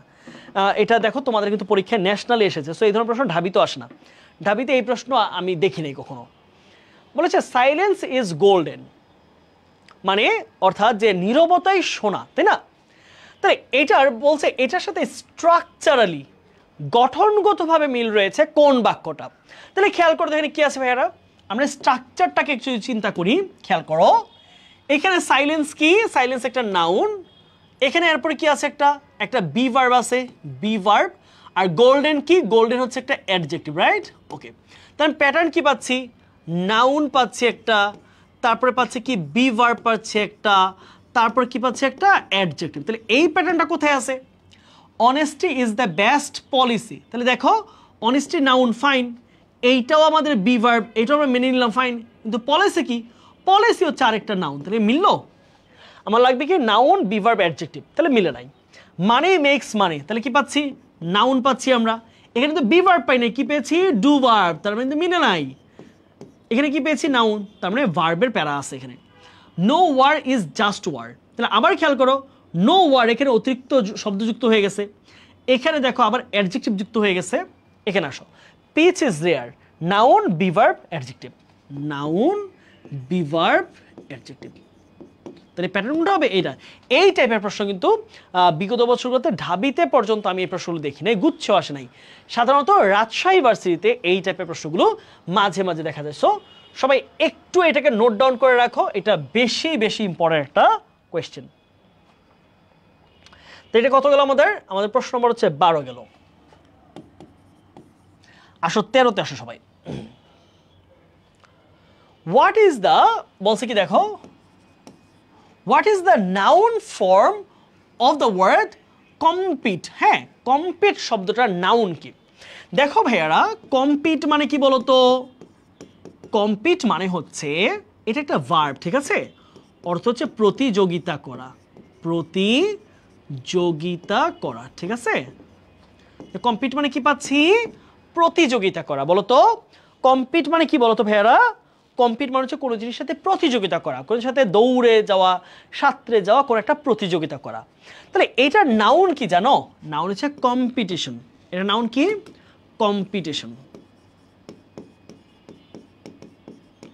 এটা একটা নাউন, অর্থ কি? প্রতিযোগিতা। অর্থ কি পাচ্ছি? প্রতিযোগিতা। ওকে, তাহলে আমরা কি পাবো এখানে? কম্পিটেন্স না, কম্পিটেন্স এটাও একটা নাউন, তবে এটা বাংলা হচ্ছে দক্ষতা, দক্ষতা বা যোগ্যতা। তাহলে দক্ষতা আর হচ্ছে প্রতিযোগিতা এক জিনিস না, শব্দের মূল ভিত্তিটা এক হতে হবে। হ্যাঁ, মূল অর্থটা একই শব্দ থেকে উৎপত্তি হতে হবে। তাহলে কম্পিটিশন, কম্পিটিশনার না, কম্পিটেটর দিলেও হতো। কম্পিটেন্ট না, তাহলে কোনটা হবে কম্পিটিশন। কম্পিটি বা কম্পিটিটর দিলেও হতো যে প্রতিযোগী, তাও মানা যেত। কম্পিটিশন এখানে সবচেয়ে ভালো উত্তর, কম্পিটিশন বা কম্পিটিটর। তারপর সে আমরা গেল আমাদের 13 নম্বর কোয়েশ্চেন, আমরা আসছি 14তে আসি। কি বলছে দেখো, choose the correct option, no sooner dash the house dash. Okay, no sooner structure পড়ে নাই এইরকম অ্যাডমিশন ক্যান্ডিডেট হয়তো হাতে গুনে পাওয়াই যাবে না। নো সোনারের স্ট্রাকচারটা কি খেয়াল করো তো, প্যাটার্নটা এরকম হবে। নো সোনারের পরে কি বসে, হেড। নো সোনার হেড, তারপরে সাবজেক্ট কি, সাবজেক্ট হচ্ছে আই, তো তাই না, আই ফেল্ট। তারপরে দুই ক্লজের মাঝখানে কি হয়, কমা হয়। দুই ক্লজের মাঝখানে কি হয়, দেন। THAN মাথায় রাখবা, এটা সবাই মাথায় রাখবা, THAN, দেন এরপরে ভার্বের পাস্ট ফর্ম, ইট স্টার্টেড রেইনিং। তাহলে আমরা কি পাচ্ছি, সংক্ষেপে যদি একটু বিশ্লেষণ করি তাহলে কি পাই আমরা, দেখো তো, যে নো সোনারের এই পার্টটা কি হবে, no sooner head plus subject plus V3। Okay, তারপর দ্বিতীয় ক্লাসটা কি দিয়ে শুরু হবে, দেন দিয়ে শুরু হবে, দেন প্লাস সাবজেক্ট প্লাস V2। সবাই এটাকে একটু নোট করে ফেলো প্রত্যেকে। তোমরা এই প্যাটার্নগুলো কোনোভাবে ভুল করা যাবে না, এগুলো থেকে বারংবার প্রশ্ন আসে। রাইট ফর্ম অফ ভার্বের স্ট্রাকচার, এটা ঢাবিতে প্রত্যেক বছর 2 থেকে 3টা কোয়েশ্চেন আসে এখানে, শুধু একটা টপিক থেকে 2 থেকে 3টা কোয়েশ্চেন, একটা টপিক প্রশ্ন আসে 2 থেকে 3টা। সো প্রত্যেকে এই জিনিসটাকে নোট ডাউন করো। ওকে, তাহলে কি পাচ্ছি, choose the correct option, no sooner. Okay, তাহলে হ্যাড আই লেফট ইট, না কমা হবে না, মাঝখানে কোনো কমা নাই। No sooner had I left, না কমা হবে না, কমা দিছে। আচ্ছা, তাহলে ধরো কমার যেহেতু ছাড়া অপশন নাই, তাহলে আমাকে কমা দিতে হবে, মাথায় রাখো। যেহেতু তোমার অপশন নাই, কিছু করার নাই, তোমাকে বেটার অপশন মেনে নিতে হবে। প্রশ্নে যেহেতু কমা দেওয়া নাই, তাহলে আমি প্যাটার্ন মেনটেন করবো, তবে কমা দিয়ে, দেনের জায়গায় তুমি কমা ইউজ করো। Had I left it started raining, এটা উত্তর হওয়া উচিত। আই লেফট, এখানে হ্যাড দেয় নাই যেহেতু, তাহলে আই লেফটটা হবে না। Did I leave, did I হয় না। Had I left it was raining, না, এখানে কি হবে, V2 হবে, V2 হবে, তাহলে এটা ভুল। তাহলে কোনটা হবে, no sooner had I left it started raining. ঠিক আছে, উত্তর হচ্ছে এ নাম্বার। আসো 15তে আমরা একটু দেখি 15 কি বলছে। চুজ দ্য কারেক্ট সেন্টেন্স, সঠিক বাক্যটি খুঁজে বের করো। মোডাল থেকে আসছে প্রশ্ন, কি থেকে আসছে, মোডাল ভার্ব। মোডাল থেকে ঢাবিত প্রতি বছর প্রশ্ন আসে, মোডাল থেকে আসছে। কি তোমরা HSC-তে পড়ে আসছো, তোমাদের HSC-তে খুবই কমন একটা টপিক, কি বলো, ওই যে use of special words and phrase, কি ওই যে উড রাদার দেন। স্ট্রাকচারটা দেখলে অনায়াসে বুঝতে পারবা। দেখো,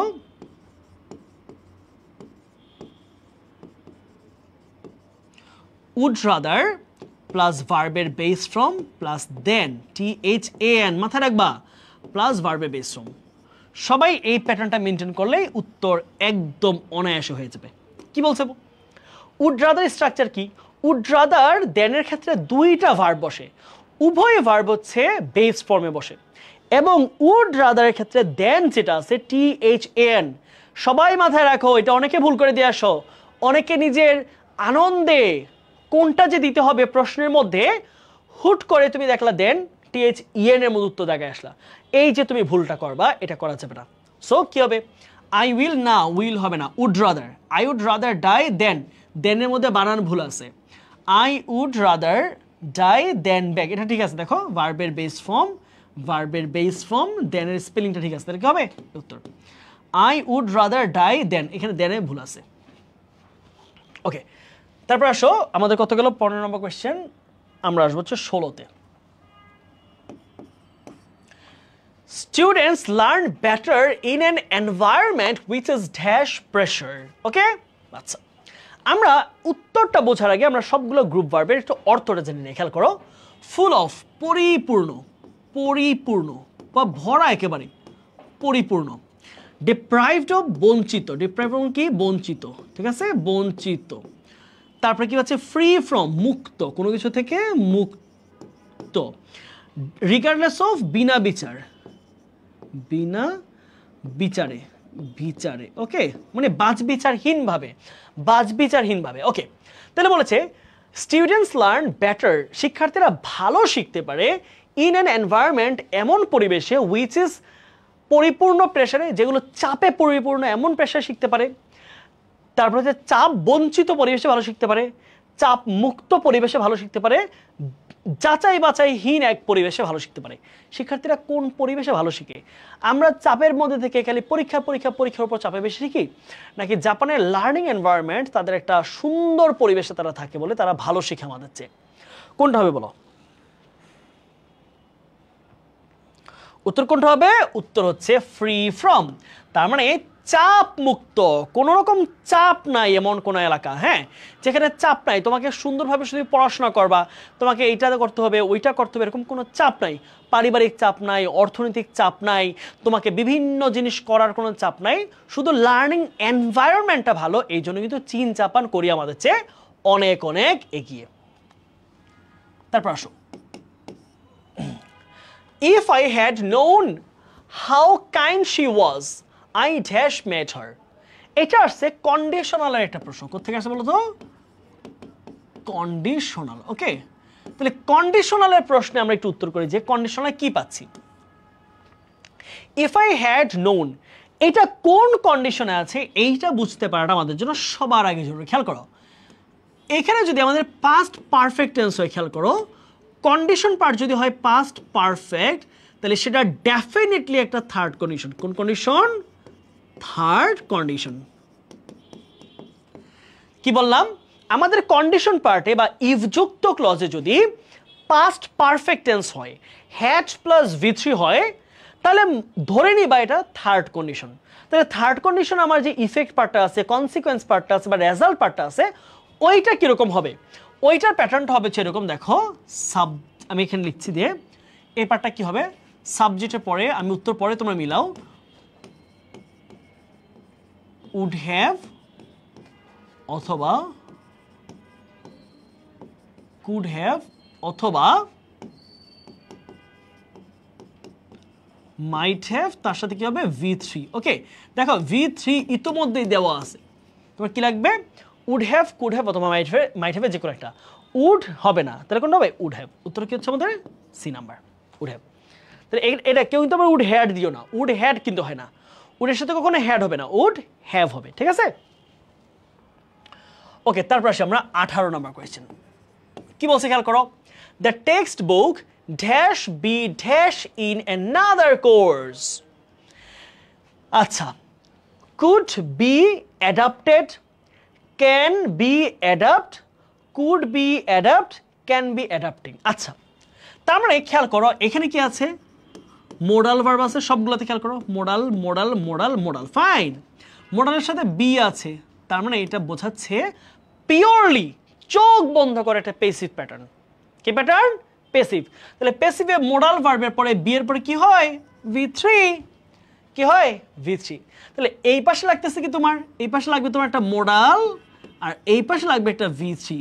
খুঁজে বের করো কোথায় মোডাল এবং V3 একসাথে আছে। সবাই প্রত্যেকে উত্তর করে এই প্রশ্নটা, খুব সুন্দর একটা কোয়েশ্চেন। 17 নম্বর, 18 নম্বর, the text book dash B dash in another course. একদম যৌক্তিক অ্যান্সার করা যায় এটাকে। তোমাকে বি দিয়ে দিছে, মোডাল দিয়ে দিছে, তার মানে মোডাল ভার্বের can be, could be, shall be, should be, will be, would be, must be, তারপর হচ্ছে have to be, has to be, had to be, প্রত্যেকটা প্যাসিভ। তাহলে বি এর পরে V3 লাগবে, তাহলে এই পাশে মোডাল নাও, এই পাশে V3 নাও, তাহলে কি আছে দেখো, এই যে এটা মোডাল, এটা V3, উত্তর এটাই হওয়া উচিত। তারপর আমরা একটু দেখি এটা কি মোডাল, এটা হচ্ছে ভার্বের বেস ফর্ম, হবে না। এটা মোডাল, এটা কি? এটা হচ্ছে ভার্বের বেস ফর্ম, উত্তর হবে না। এটা মোডাল এবং এটা কি? এটা হচ্ছে ভার্বের আইএনজি বা জিরান ফর্ম, সো উত্তর হবে না। উত্তর কোনটা? উত্তর কুড বি প্লাস অ্যাডাপ্টেড। তাহলে কি পাচ্ছি? The text book could be adapted in another course. Okay, তারপর আসো 19 নম্বর question. I asked the students dash on the topic we choose. ওকে, তাহলে আমরা যেই টপিকটা চুজ করি তার উপর শিক্ষার্থীদেরকে প্রশ্ন করতে বললাম। দেখো এই সেন্টেন্সে দুইটা ভার্ব, এই আস্ট হচ্ছে আমাদের একটা ফাইনাইট ভার্ব, কোনো একটা সেন্টেন্সে যদি একটা ফাইনাইট ভার্বের পরে আরও একটা ভার্ব আসে, আরও একটা যদি ফাইনাইট ভার্ব আসে, তাহলে সেটাকে ফাইনাইটে রাখা যায় না, সেটাকে করতে হয় নন ফাইনাইট ভার্ব। তাহলে এটা নন ফাইনাইট হবে, রাইট? তাহলে এটা কি হবে? Non finite. তাহলে নন ফাইনাইটে আমার স্ট্রাকচার দুইটা, কি কি? একটা হচ্ছে টু প্লাস ভার্বে বেস টু ইনফিনিটিভ, আরটা হচ্ছে কি সরাসরি ভার্বে আইএনজি মানে জিরান, অথবা প্রেজেন্ট পার্টিসিপল করতে পারো। তাহলে এখন এই দুইটা অপশন তুমি কোনটা খুঁজে নিবা?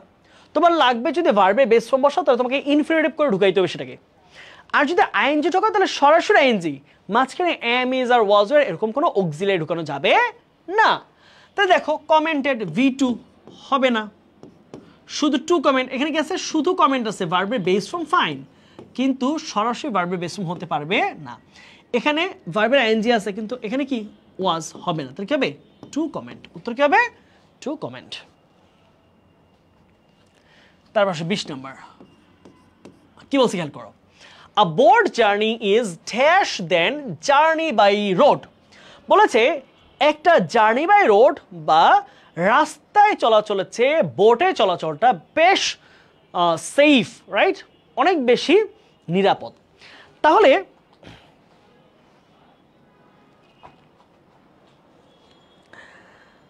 আসসালামু আলাইকুম ভাইয়া, আচ্ছা আমাদেরকে মোহাম্মদ আলী একটা প্রশ্ন করেছো। আমি কমেন্টটা দূরে তো পড়তে পারতেছি না, আমি একটু দেখি কমেন্টটা তোমার আসছে কিনা।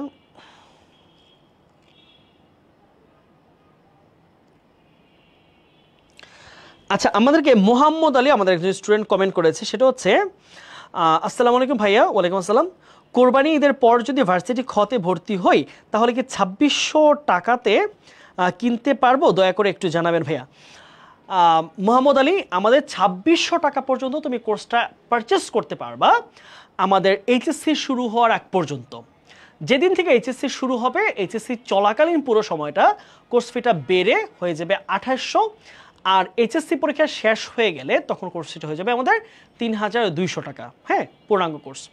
তবে হ্যাঁ, অবশ্যই কোরবানি যেহেতু 6 তারিখে আমাদের পড়বে, 6-7 তারিখে, তারপরে তুমি 10 তারিখে বা তুমি 8 তারিখে ভর্তি হলে তুমি সেখানে অনায়াসে তুমি 2600 টাকা এনরোল করতে পারবা। শুধু 2600 টাকায় না, কোর্সই না, কোর্সের যতগুলো ফিচার্স আছে, যতগুলো ম্যাটেরিয়ালস আছে, সবগুলো কিন্তু তোমার এইটার মধ্যে ইনক্লুডেড। সো তুমি এটা এনরোল করতেই পারো এবং তুমি কোরবানি ঈদের পরেও এনরোল করতে পারো, কোনো সমস্যা নাই।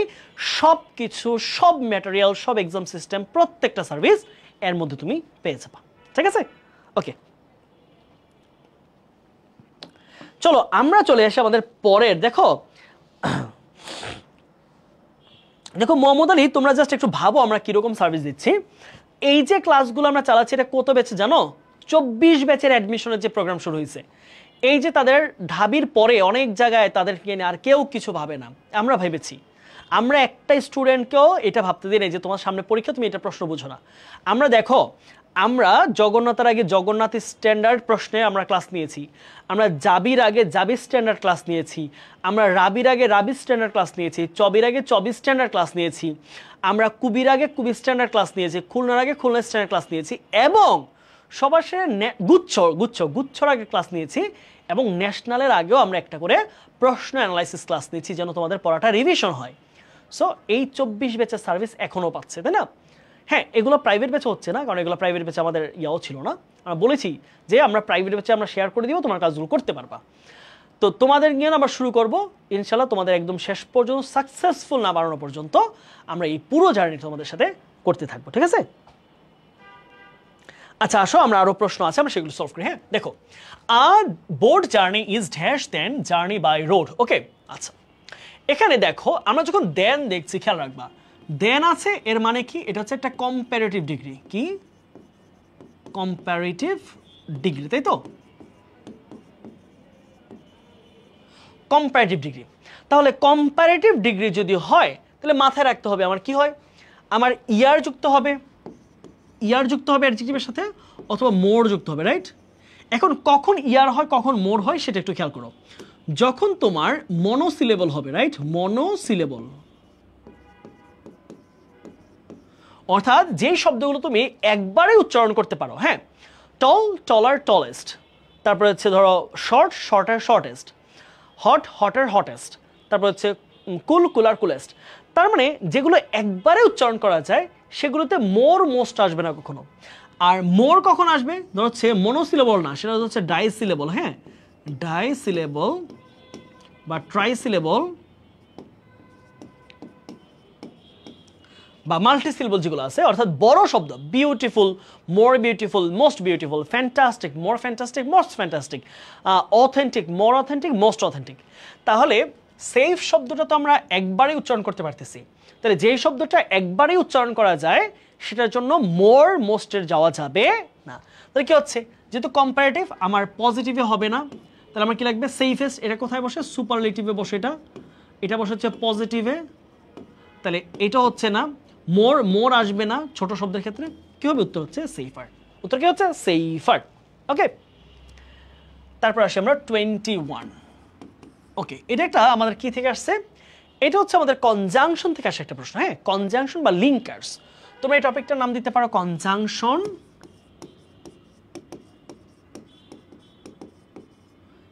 And linkers. ঠিক আছে, এই টপিক থেকে আসা প্রশ্ন। খেয়াল করে কি বলছে?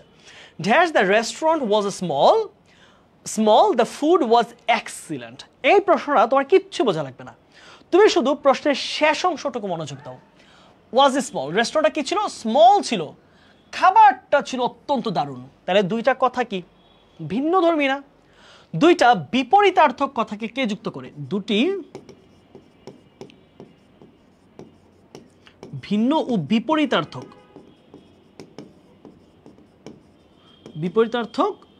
কথাকে যুক্ত করে কে বলতো? দো অথবা অল দো। দো অথবা অল দো। ওকে, তাহলে বলছে because the restaurant was small, যেহেতু রেস্টুরেন্টটা ছোট ছিল তাই খাবারটা ভালো ছিল। এটা কি স্বাভাবিক হয়?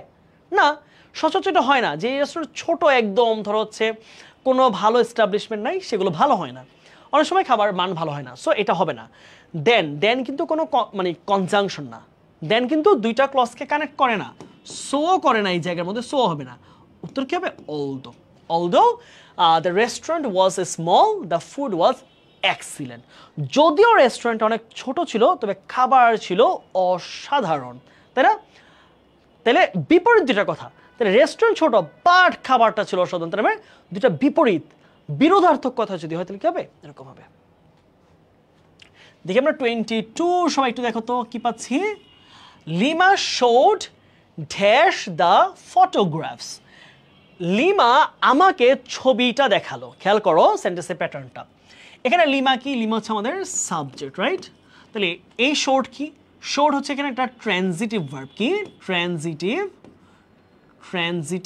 ভার্ব। ওকে, তাহলে ট্রানজিটিভ ভার্ব মানে মাথায় রাখবা তারপরে অবশ্যই কি বসবে? একটা অবজেক্ট বসবে। অবজেক্ট। তাহলে অবজেক্ট কোনটা বলো তো? এখানে যদি একটা ডাবল অবজেক্ট আছে, কারণ হচ্ছে দেখো দ্য ফটোগ্রাফ, এটা কিন্তু আরেকটা অবজেক্ট, ডাবল অবজেক্ট। এটা কিন্তু এই ধরনের সেন্টেন্সে প্যাসিভে বেশি আসে। তাহলে দেখো আই কোন ফরম্যাট? আই হচ্ছে সাবজেক্টিভ ফরম্যাট, বা এটাকে আমরা নমিনেটিভ ফরম্যাট বলি। নমিনেটিভ বলি। তাহলে এটা উত্তর হবে? হবে না। Her, Leena showed her the photograph. হ্যাঁ, হতে পারে। আচ্ছা, এখানে একটু প্যারা আছে। হ্যাঁ, এখানে একটু প্যারা আছে। দেখো এইটাও কিন্তু অবজেক্টিভ, এইটা অবজেক্টিভ। মাই হচ্ছে পজিটিভ অ্যাডজেক্টিভ, আর মি হচ্ছে অবজেক্টিভ। এখন দেখো একটা প্যারা এখানে আছে। দেখো ভাইয়া, এখন তাহলে আমি কোনটা উত্তর দিব? খুবই সুন্দর কোয়েশ্চেন। দেখো এখন আমার অপশন উত্তর করতে গিয়ে আমি দেখছি এখানে ঝামেলা আছে। কি যে ভাইয়া হারও অবজেক্টিভ হয়, মি অবজেক্ট হবে, তাহলে সেক্ষেত্রে আমি কোনটাকে উত্তর বেটার অপশন মনে করব? মাঝে মাঝে দেখবা যে অ্যাডমিশনের কোয়েশ্চেন এমন হয় যে তোমার উত্তর দুইটাই সঠিক, তবে যেটা বেটার সেটা তোমাকে খুঁজে বের করতে হবে। বেটার অপশন অর্থাৎ দুইটাই সঠিক, তবে কোনটা বেশি সঠিক, কোনটা ঝামেলাহীন সঠিক, সেটা উত্তর খুঁজবা। তাহলে দেখো হার কিন্তু অবজেক্টিভ ফর্ম হয়, আবার হার কিন্তু শিয়ের পজিটিভ ফর্ম। তার মানে আমি শুধু অবজেক্টিভ এমন একটা দিকে উত্তর যাবো, রাইট? তাহলে lima showed her the photographs. তাহলে কি হবে? লিনা আমাকে দিয়েছে, যে হার দেই, তাহলে হারের কিন্তু আমাদের পজিটিভ ইস্যু কাজ করতেছে, তাই না? তো উত্তরটা কোনটা বেটার? সবচেয়ে সুন্দর এখানে সেফ উত্তর হচ্ছে মি। হ্যাঁ, আমি বারবারই বললাম এখানে যদি হার দাও টেকনিক্যালি উত্তরটা ভুল হবে না, তবে এমসিকিউ যেহেতু আমাদেরকে বেস্ট অপশন খুঁজে বের করতে হয়, তাই আমরা আমাদের ডি নাম্বার অপশনটাই এখানে বেটার। ওকে, তারপর আসি 23-এ দেখি। We live close to the city center. আমরা শহরের কেন্দ্রের একদম নিকটে বাস করি। দেখো একটা সুন্দর গ্রুপ ভার্ব আছে কি? ক্লোজ। হ্যাঁ, প্রিপজিশন ক্লোজ টু, নিকটে। ক্লোজ টু অর্থ কি? নিকটে বা কাছাকাছি বা কাছাকাছি, ঠিক আছে? তাহলে বলছে যে আমরা সিটি সেন্টার, আমরা হচ্ছে শহরে যে কেন্দ্রবিন্দু আছে সেই কেন্দ্র, অথবা অনেক জায়গায় সিটি সেন্টার বলতে অনেক প্রতিষ্ঠানকে বোঝায়, অনেক বিল্ডিংকেও বোঝায়।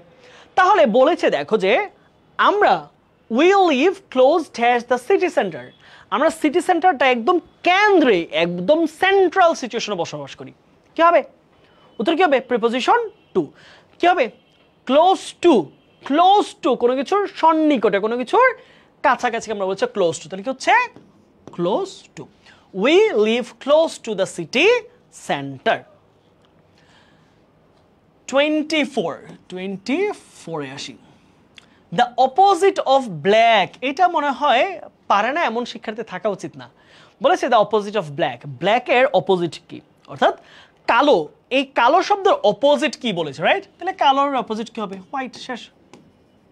হোয়াইট লিখেছি আবার অরেঞ্জ দিয়ে, তাহলে উত্তর হচ্ছে হোয়াইট হবে, হোয়াইট। ঠিক আছে, যদি অরেঞ্জ দিয়ে লিখেছি। তারপর আসে 25 নাম্বার কোয়েশ্চেন। ঠিক আছে, the picture moved rapidly dash the screen. The picture moved rapidly dash the screen. আচ্ছা, তাহলে বলেছে চিত্রটা মোবাইলের উপর দিয়ে দ্রুত চলে গেল। কোনো মুভির সিন হয়, কোনো ট্রেইলারের সিন হয় যে এই সিনটা অনেক চমৎকার, মারামারি, দ্রুত চলে গেছে, হ্যাঁ, বা গুলি করেছে, দ্রুত চলে গেছে সিনটা। তাহলে সরে যাওয়া, চলে যাওয়া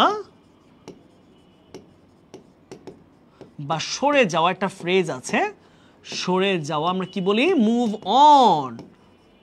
মুভ অন কি বলি আমরা? Move on. কি বলি? Move on. সবাই নোট করে রাখো। চলে যাওয়া, এগিয়ে যাওয়া, সরে যাওয়া কি বলি? Move on.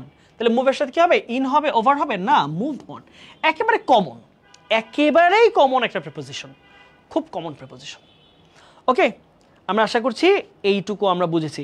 এই সবাই বলো, তোমরা কি ক্লাস বুঝতে পারতেছো? সবাই একটু ভাইকে জানাও তো। এই সবাই একটু জানাও ক্লাস কি বুঝতে পারতেছো নাকি না। আর ক্লাসটা শেয়ার করে দাও না কেন তোমরা বলো তো। তোমরা ক্লাসটাকে, ভাইয়া তোমাদেরকে 5 সেকেন্ডের একটা বিরতি দিলাম, 5 সেকেন্ড বিরতি দিলাম। তোমরা ভাইয়াকে সবাই ক্লাসটা শেয়ার করে একটু লিখে দাও যে ভাইয়া শেয়ার ডান। কারণ কি, তোমাদের জন্য এই ক্লাসগুলো করছি। তোমরা যদি এই শ্রমটাকে যদি তোমরা মূল্যায়ন না করো, তাহলে কিন্তু আমরা সেই শ্রমটা তোমাদের জন্য দিতে আসলে আগ্রহী হব না। সো তোমাদের এই চেষ্টাটা, তোমাদের আমাদের চেষ্টা, তোমাদের শ্রমটা, তোমাদের আসলে চেষ্টাটা দরকার।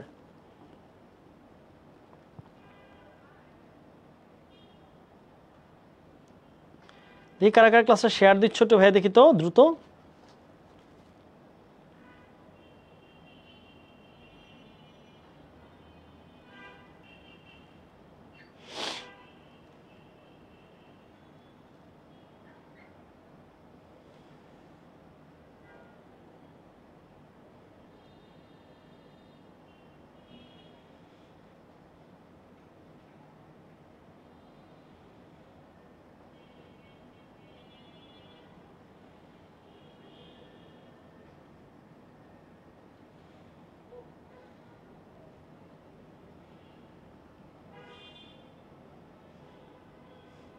ক্লাসটা শেয়ার দিয়েছো কারা কারা একটু দেখি তোমাদের চেহারাটা।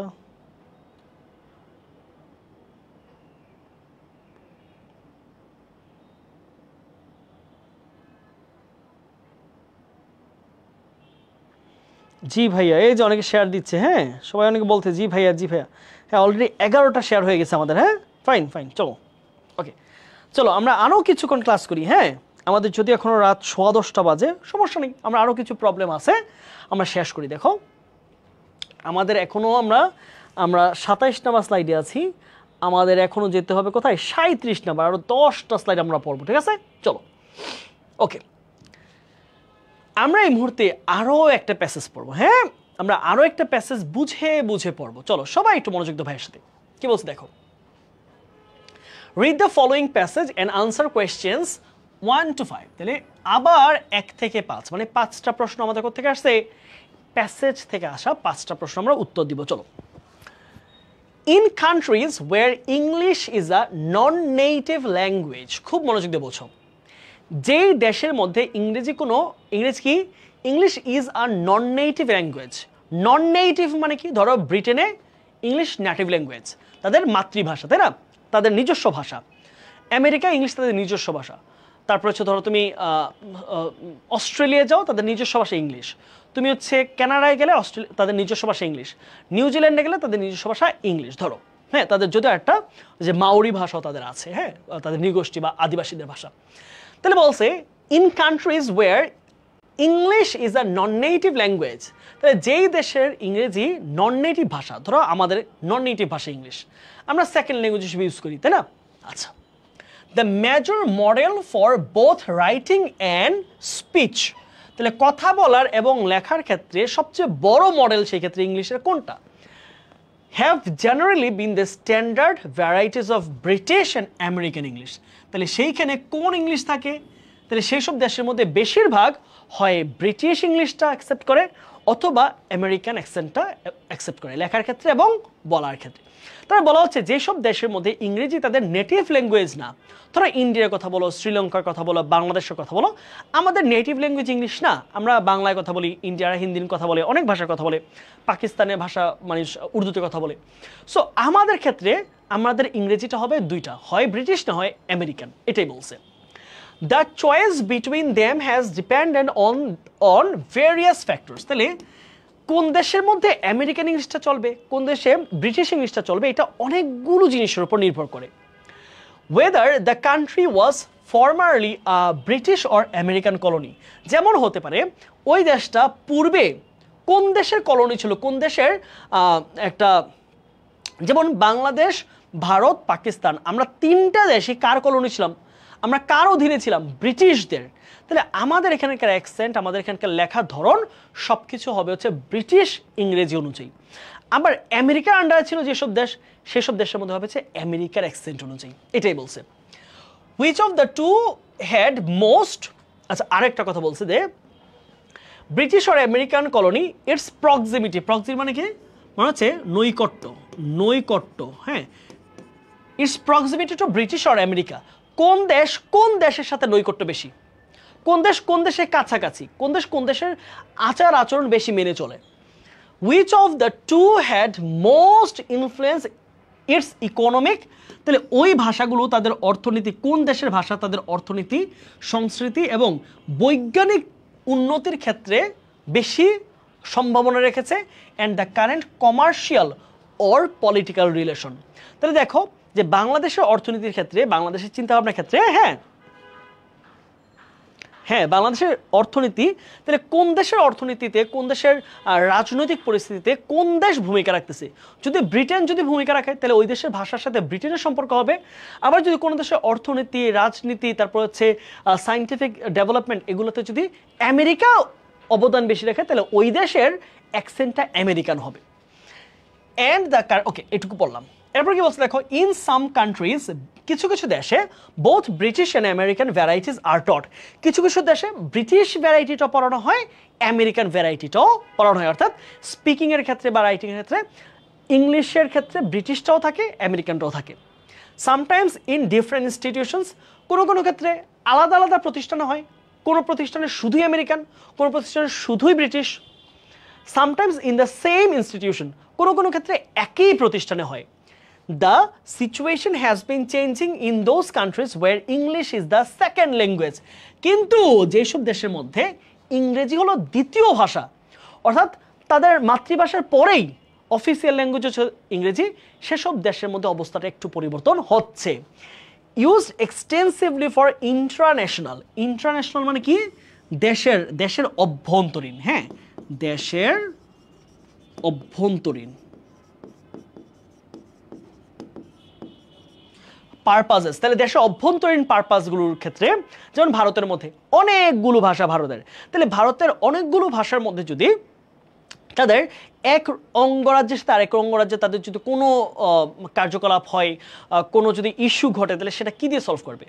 ধরো তামিলনাড়ুর ভাষা ওই নয়াদিল্লির মানুষ বুঝবে না, বা নয়াদিল্লির ভাষা দেখা যায় তেলেগুতে বুঝবে না, ওই মালায়ালামে বুঝবে না, তাহলে এই যে ব্যাপারটা, এটার জন্য কি হয়, একটা সেকেন্ড ল্যাঙ্গুয়েজ হিসেবে ভারত ইংরেজিকে ইউজ করে, এটাই বলা হয়েছে। আচ্ছা, in the absence of commonly accepted language, যেখানে কমনলি অ্যাকসেপ্টেড কোনো ভাষা থাকে না, যেমন হিন্দি ভারতের সব জায়গায় চলে না, সত্যি কথা, হিন্দিটা তাদের মাতৃভাষা ফাইন, কিন্তু হিন্দি এমন এলাকায় আছে তোমরা দেখবা সেখানে হিন্দি বলতেই পারে না তারা, এরকম। তোমরা পাঞ্জাবে যাও, তারা হিন্দি অনেকটা বুঝে না। For communication in countries such as India and Nigeria extensive indigenously educated varieties are becoming institutionalized and are gaining social acceptability. তাহলে হচ্ছে ভারত এবং নাইজেরিয়ার মতো দেশগুলো তারা এই যে কি করছে, এই যে ভ্যারাইটিগুলোতে অনেক বেশি শিক্ষিত করছে এবং দিন দিন এগুলা সামাজিক যেই মর্যাদা, সামাজিক গ্রহণযোগ্যতা তারা ফিরে পাচ্ছে। এখন আমরা এমসিগুলো একটু ধরি, তাহলে সলভ করতে পারবা। In India English is the dash language. ইন্ডিয়ার মধ্যে ইংলিশ কি ভাষা? ইন্ডিয়ার মধ্যে কি ইংরেজি একটা শুধু বিদেশি ভাষা? বিদেশি ভাষা মানে যেটার আমার আসলে অ্যাকসেপ্টেবিলিটি নাই, না। ইন্ডিয়া নাইজেরিয়াতে খুব বেশি অ্যাকসেপ্টেবিলিটি আছে, বিশেষ করে ইন্ডিয়ায়, কারণ ইন্ডিয়ায় হিন্দি ভাষাটা তাদের মাতৃভাষা বা তাদের অফিসিয়াল ল্যাঙ্গুয়েজ হলো, তাদের দাপ্তরিক আর একটা ভাষা আছে বা তাদের সবার কাছে অ্যাকসেপ্টেড একটা ভাষা হচ্ছে ইংলিশ। তাহলে কি নেটিভ? অবশ্যই নেটিভ না, ইংরেজি তাদের মূল ভাষা ইংরেজি না, তাহলে কি ফার্স্ট ল্যাঙ্গুয়েজ? ফার্স্ট আর নেটিভ একই জিনিস, ফার্স্ট নেটিভ একই জিনিস, তাহলে কি হবে? Second language. উত্তর কি হবে? Second language. আমাদের 26 নাম্বার কোয়েশ্চেন। এবার আসো, what is meant by the word international? International কি বলেছিলাম বলো তো? ইন্টারন্যাশনাল ভাইয়া কি বলছিলাম বলো তো সবাই? এটা উত্তর দাও। ইন্টারন্যাশনাল, ন্যাশনাল মানে কি বলেছি? দুইটা ওয়ার্ড, একটা হচ্ছে ইন্টারন্যাশনাল,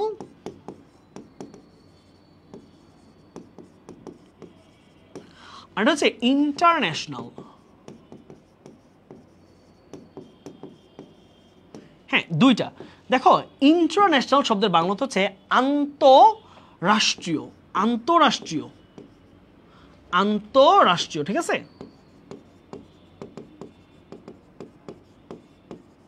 আচ্ছা, আন্তর্জাতিক,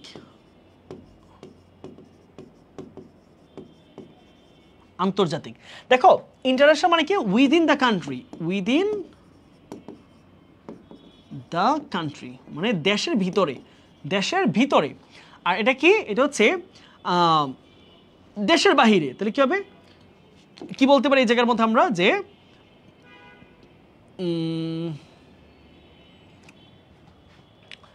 উইদিন দ্য কান্ট্রি, তাহলে আমরা কি বলবো এটাকে?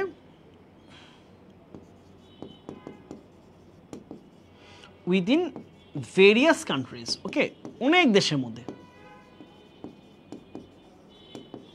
তাহলে একাধিক দেশের মধ্যে যখন ব্যাপারটা হয়ে যাবে, বাংলাদেশ, ভারত, পাকিস্তান, শ্রীলঙ্কা, নেপাল, ভুটান, অনেকগুলো দেশের যখন একটা আলোচনা, অনেকগুলো দেশের একটা সংস্থা, ইন্টারন্যাশনাল। আর বাংলাদেশের নিজের দেশের ভিতরে যদি কোনো সংস্থা হয়, নিজের দেশের বিভিন্ন জেলায় কানেক্ট করে, বিভিন্ন উপজেলায় কানেক্ট করে, বিভিন্ন বিভাগকে কানেক্ট করে, সেটা কি হবে? ইন্টারন্যাশনাল। ইন্টারন্যাশনাল তাহলে কি হবে?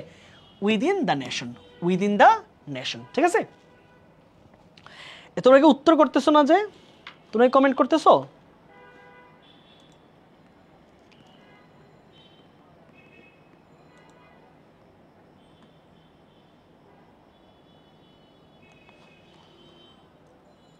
ওকে, তারপরে সময় দেখি তাহলে কত গেল আমাদের? 27 গেল। হ্যাঁ, চলো তারপরে কোয়েশ্চেন যাই আমরা। হ্যাঁ, 28 নাম্বার কোয়েশ্চেন আমরা একটু দেখি তো কি বলছে। 28 বলেছে দ্য প্যাসেজ ডিলস উইথ। এই প্যাসেজটা আসলে কিসের সাথে ডিল করে? প্যাসেজটার মূল বক্তব্য কি? প্যাসেজে কি বোঝানোর চেষ্টা করা হয়েছে? ব্রিটিশ ইনফ্লুয়েন্স অন ইংলিশ, ইংরেজি ভাষার উপর যে ব্রিটিশ আধিপত্য। শুধু কি ব্রিটিশ আধিপত্য এখানে বলা হয়েছে? না, স্পোকেন ইংলিশ অর্থাৎ কথ্য ভাষা নিয়ে বলা হয়েছে। কথ্য ভাষা, মুখের ভাষা, কোন এলাকার মানুষ কিভাবে ইংরেজিটা বলবে সেই ব্যাপারটা নিয়ে। আমেরিকান ইনফ্লুয়েন্স অন ইংলিশ, এখানে শুধু আমেরিকানে বলেছে দেখো তুমি এইটাকে নিলে এইটাকে নিতে পারবা না, আবার এটাকে নিলে এটাকে নিতে পারবে না, তার মানে এই দুইটা কোনো উত্তর হবে না। কারণ এখানে ব্রিটিশ ইনফ্লুয়েন্সও রয়েছে, আমেরিকান ইনফ্লুয়েন্সও কিন্তু আছে। তাহলে মূল কথাটা কি? মূল কথা হচ্ছে কোন দেশের ইংরেজিটা, বলার ইংরেজিটা বা মুখের ভাষাটা ব্রিটিশ অ্যাকসেন্টে হবে, কোন দেশের মধ্যে হচ্ছে আমেরিকান অ্যাকসেন্টে হবে বা আমেরিকান নিয়মে হবে, সেই ব্যাপারটা মূলত কথা। তাহলে কি হবে? Spoken English. ঠিক আছে, কথ্য ইংরেজি, এটা কি হবে উত্তর? উত্তর হচ্ছে স্পোকেন ইংলিশ বা কথ্য ইংরেজি। তারপর আসি 29, which of the following influence has not been mentioned in the passage? তাহলে নিচের কোন ইনফ্লুয়েন্সটার কথা প্যাসেজের কোথাও বলা হয়নি? বলো কোনটার কথা প্যাসেজে বলা হয় নাই?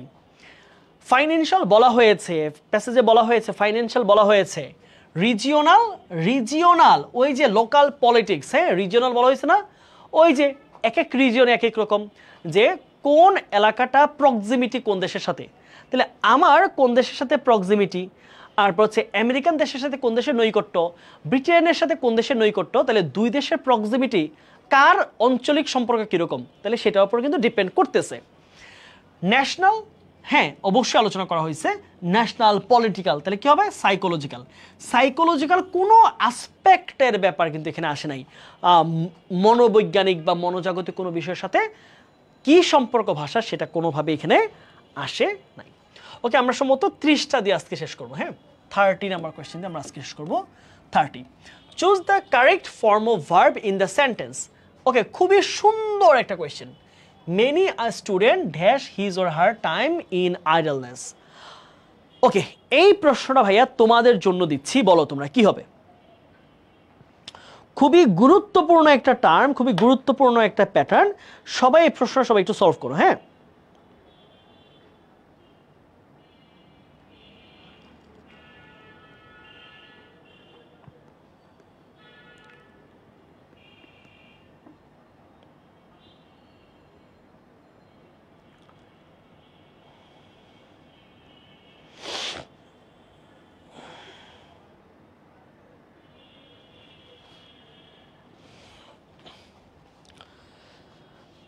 ওকে, তোমাদের লাস্ট কোয়েশ্চেন আমরা আজকে দিচ্ছি, আমরা এই প্যাটার্নটা পড়ে আমরা আজকের মতো বিদায় নিব। ওকে, বলেছে যে ওকে কোয়েশ্চেন আমরা চিন্তা করি কি বলছে, দেখো many a student has his or her time in idleness. West মানে হচ্ছে অপব্যয় করা বা খরচ করা, তাই না? তাই বলছে অনেক শিক্ষার্থী হ্যাঁ তাদের সময়টাকে অযথা নষ্ট করে, হ্যাঁ অলসতায় নষ্ট করে। খেয়াল করো, মেনি এর ক্ষেত্রে নিয়মটা সবাই নোট করে রাখো। মেনি এ বা মেনি এন, যে কোনোটা হতে পারে, এ বা এন হতে পারে, এটা ওই শব্দের উপর নির্ভর করে আর্টিকেল নির্ধারিত হবে। হ্যাঁ ওকে, এখন প্রশ্ন হইতেছে মিনি এ বা মিনি এন এর পরে প্যাটার্নটা লিখে রাখো, সিঙ্গুলার নাউন বা সিঙ্গুলার সাবজেক্ট বলতে পারো, singular noun plus singular verb. সবাই এটুকু একটা সুন্দরভাবে নোট করে রাখো। মিনি এর স্ট্রাকচারটা ন্যাশনালে এর আগেও এসেছে, হ্যাঁ আমি একটা দেখালাম, এছাড়াও আরো একাধিকবার এটা আসছে। এবং তুমি নোট করে রাখো, এই প্রশ্ন আরো একবার আসার যোগ্যতা সক্ষমতা সে রাখে, আরো একবার এই টাইপের প্রশ্ন আসতে পারে। কিভাবে পড়বো ভাই বলতো? সবাই সহজে মেনি এ অথবা মেনি এন এর পরে নাউনটাও সিঙ্গুলার হবে, ভার্বটাও সিঙ্গুলার হবে। সহজ, মেনি এ বা মেনি এন এর পরে noun singular, verb singular, noun singular, verb singular, that's it. তাহলে খেয়াল করো, এখানে স্টুডেন্ট অলরেডি সিঙ্গুলারে আছে, তাহলে ভার্বটা কি হবে? থার্ড পারসন সিঙ্গুলার, তাহলে কি ভার্বের সাথে এস বাই এস যুক্ত হবে, শেষ। তাহলে ওয়েস্ট কিন্তু প্লুরাল হয়ে যাবে, কারণ কি এস বাই এস নাই। সো কি হবে? এস বাই এস, উত্তর হবে হচ্ছে wastes. Many a student wastes his or her time in idleness.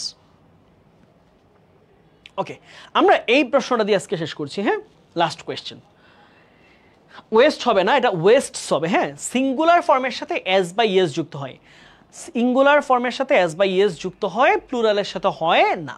ওকে, এবার আসো, which of the following has got the correct spelling? কোনটাতে সঠিক বানান দেওয়া হয়েছে? হ্যাঁ নীতিবান, রাইটুয়াস মানে কি? বা রাইচাস, হ্যাঁ রাইচাস শব্দ হচ্ছে নীতিবান। কি নীতিবান পাই আমরা, নীতিবান। ওকে, তাহলে কি পাবা? এটার স্পেলিংটা কি বলো? তুমি ডিকশনারি থাকলে তুমি করতে পারো, যাদের আছে মোবাইলে কমেন্ট করতে পারবা তারাও ইজিলি করতে পারবা। আচ্ছা আমি স্পেলিংটা বলি, RIGHTEOUS, রাইচাস, রাইচাস। হ্যাঁ, তাহলে রাইটিউয়াস আই হবে না, তাহলে এটা কাটা। RIGSTI এটা হবে না, RIGSTEA আসবে না, RIGSTEOUS, উত্তর হবে হচ্ছে এটা। ডান, শেষ। আমরা কয়টা প্রশ্ন সলভ করলাম? 31। হ্যাঁ, আমরা 31 করলাম। যদি সময় সুযোগ হয় তোমাদের সাথে আমার আরেকবার দেখা হবে, ঠিক আছে? তোমাদের সাথে যদি ভাইয়ের সুযোগ হয় তাহলে আরেকবার দেখা হবে। তোমরা একটু তোমাদের মতামত জানাতে পারো তোমাদের ক্লাসটা কেমন লাগলো আজকে। আমরা এটা ছোটোখাটো ক্লাস নিলাম। হ্যাঁ, এইটা ছোটোখাটো নিয়েও আমাদের প্রায় 1 ঘন্টা 30 মিনিট হয়ে গেছে। আমরা আসলে ছোটোখাটো বলতে আমাদের কাছে 1.5 ঘন্টা 2 ঘন্টা সেটা ছোটোই, তাই না? যে জায়গায় আমরা অনেক সময় পাওয়ার প্লেতে ম্যারাথনে 3 ঘন্টা 4 ঘন্টা পর্যন্ত আমরা ক্লাস নিতে হয় বা নেই, সে জায়গায় সেটা অবশ্যই কম। সো তোমরা ন্যাশনালকে নিয়ে আমরা আমাদের ভাবার জায়গা আছে, সেজন্য আমরা তোমাদেরকে এই ক্লাসগুলো করাচ্ছি যেন শেষ সময় তোমরা একটু হলেও সাপোর্ট পাও। এবং পুরো জায়গাটাতে আমাদের আগামীকাল আসবে তোমাদের জিকে ক্লাস এবং এরপরের দিন আসবে বাংলা ক্লাস। হ্যাঁ, আমি খুব ছোটোই ক্লাস নিলাম, আমি খুব বেশি ক্লাস নিই। আজকে যেহেতু আমার ক্লাসের ব্যস্ততা ছিল বেশি, আমি একটা ক্লাস রেকর্ড করেছি, একটা ক্লাস লাইভ করেছি, একটা কোর্স লঞ্চ হয়েছে এবং তোমাদের সাথে ক্লাস নিলাম। সো একটু ব্যস্ত সময় ছিল, তারপরেও তোমাদের নিয়ে আমার ভাবার জায়গা আছে।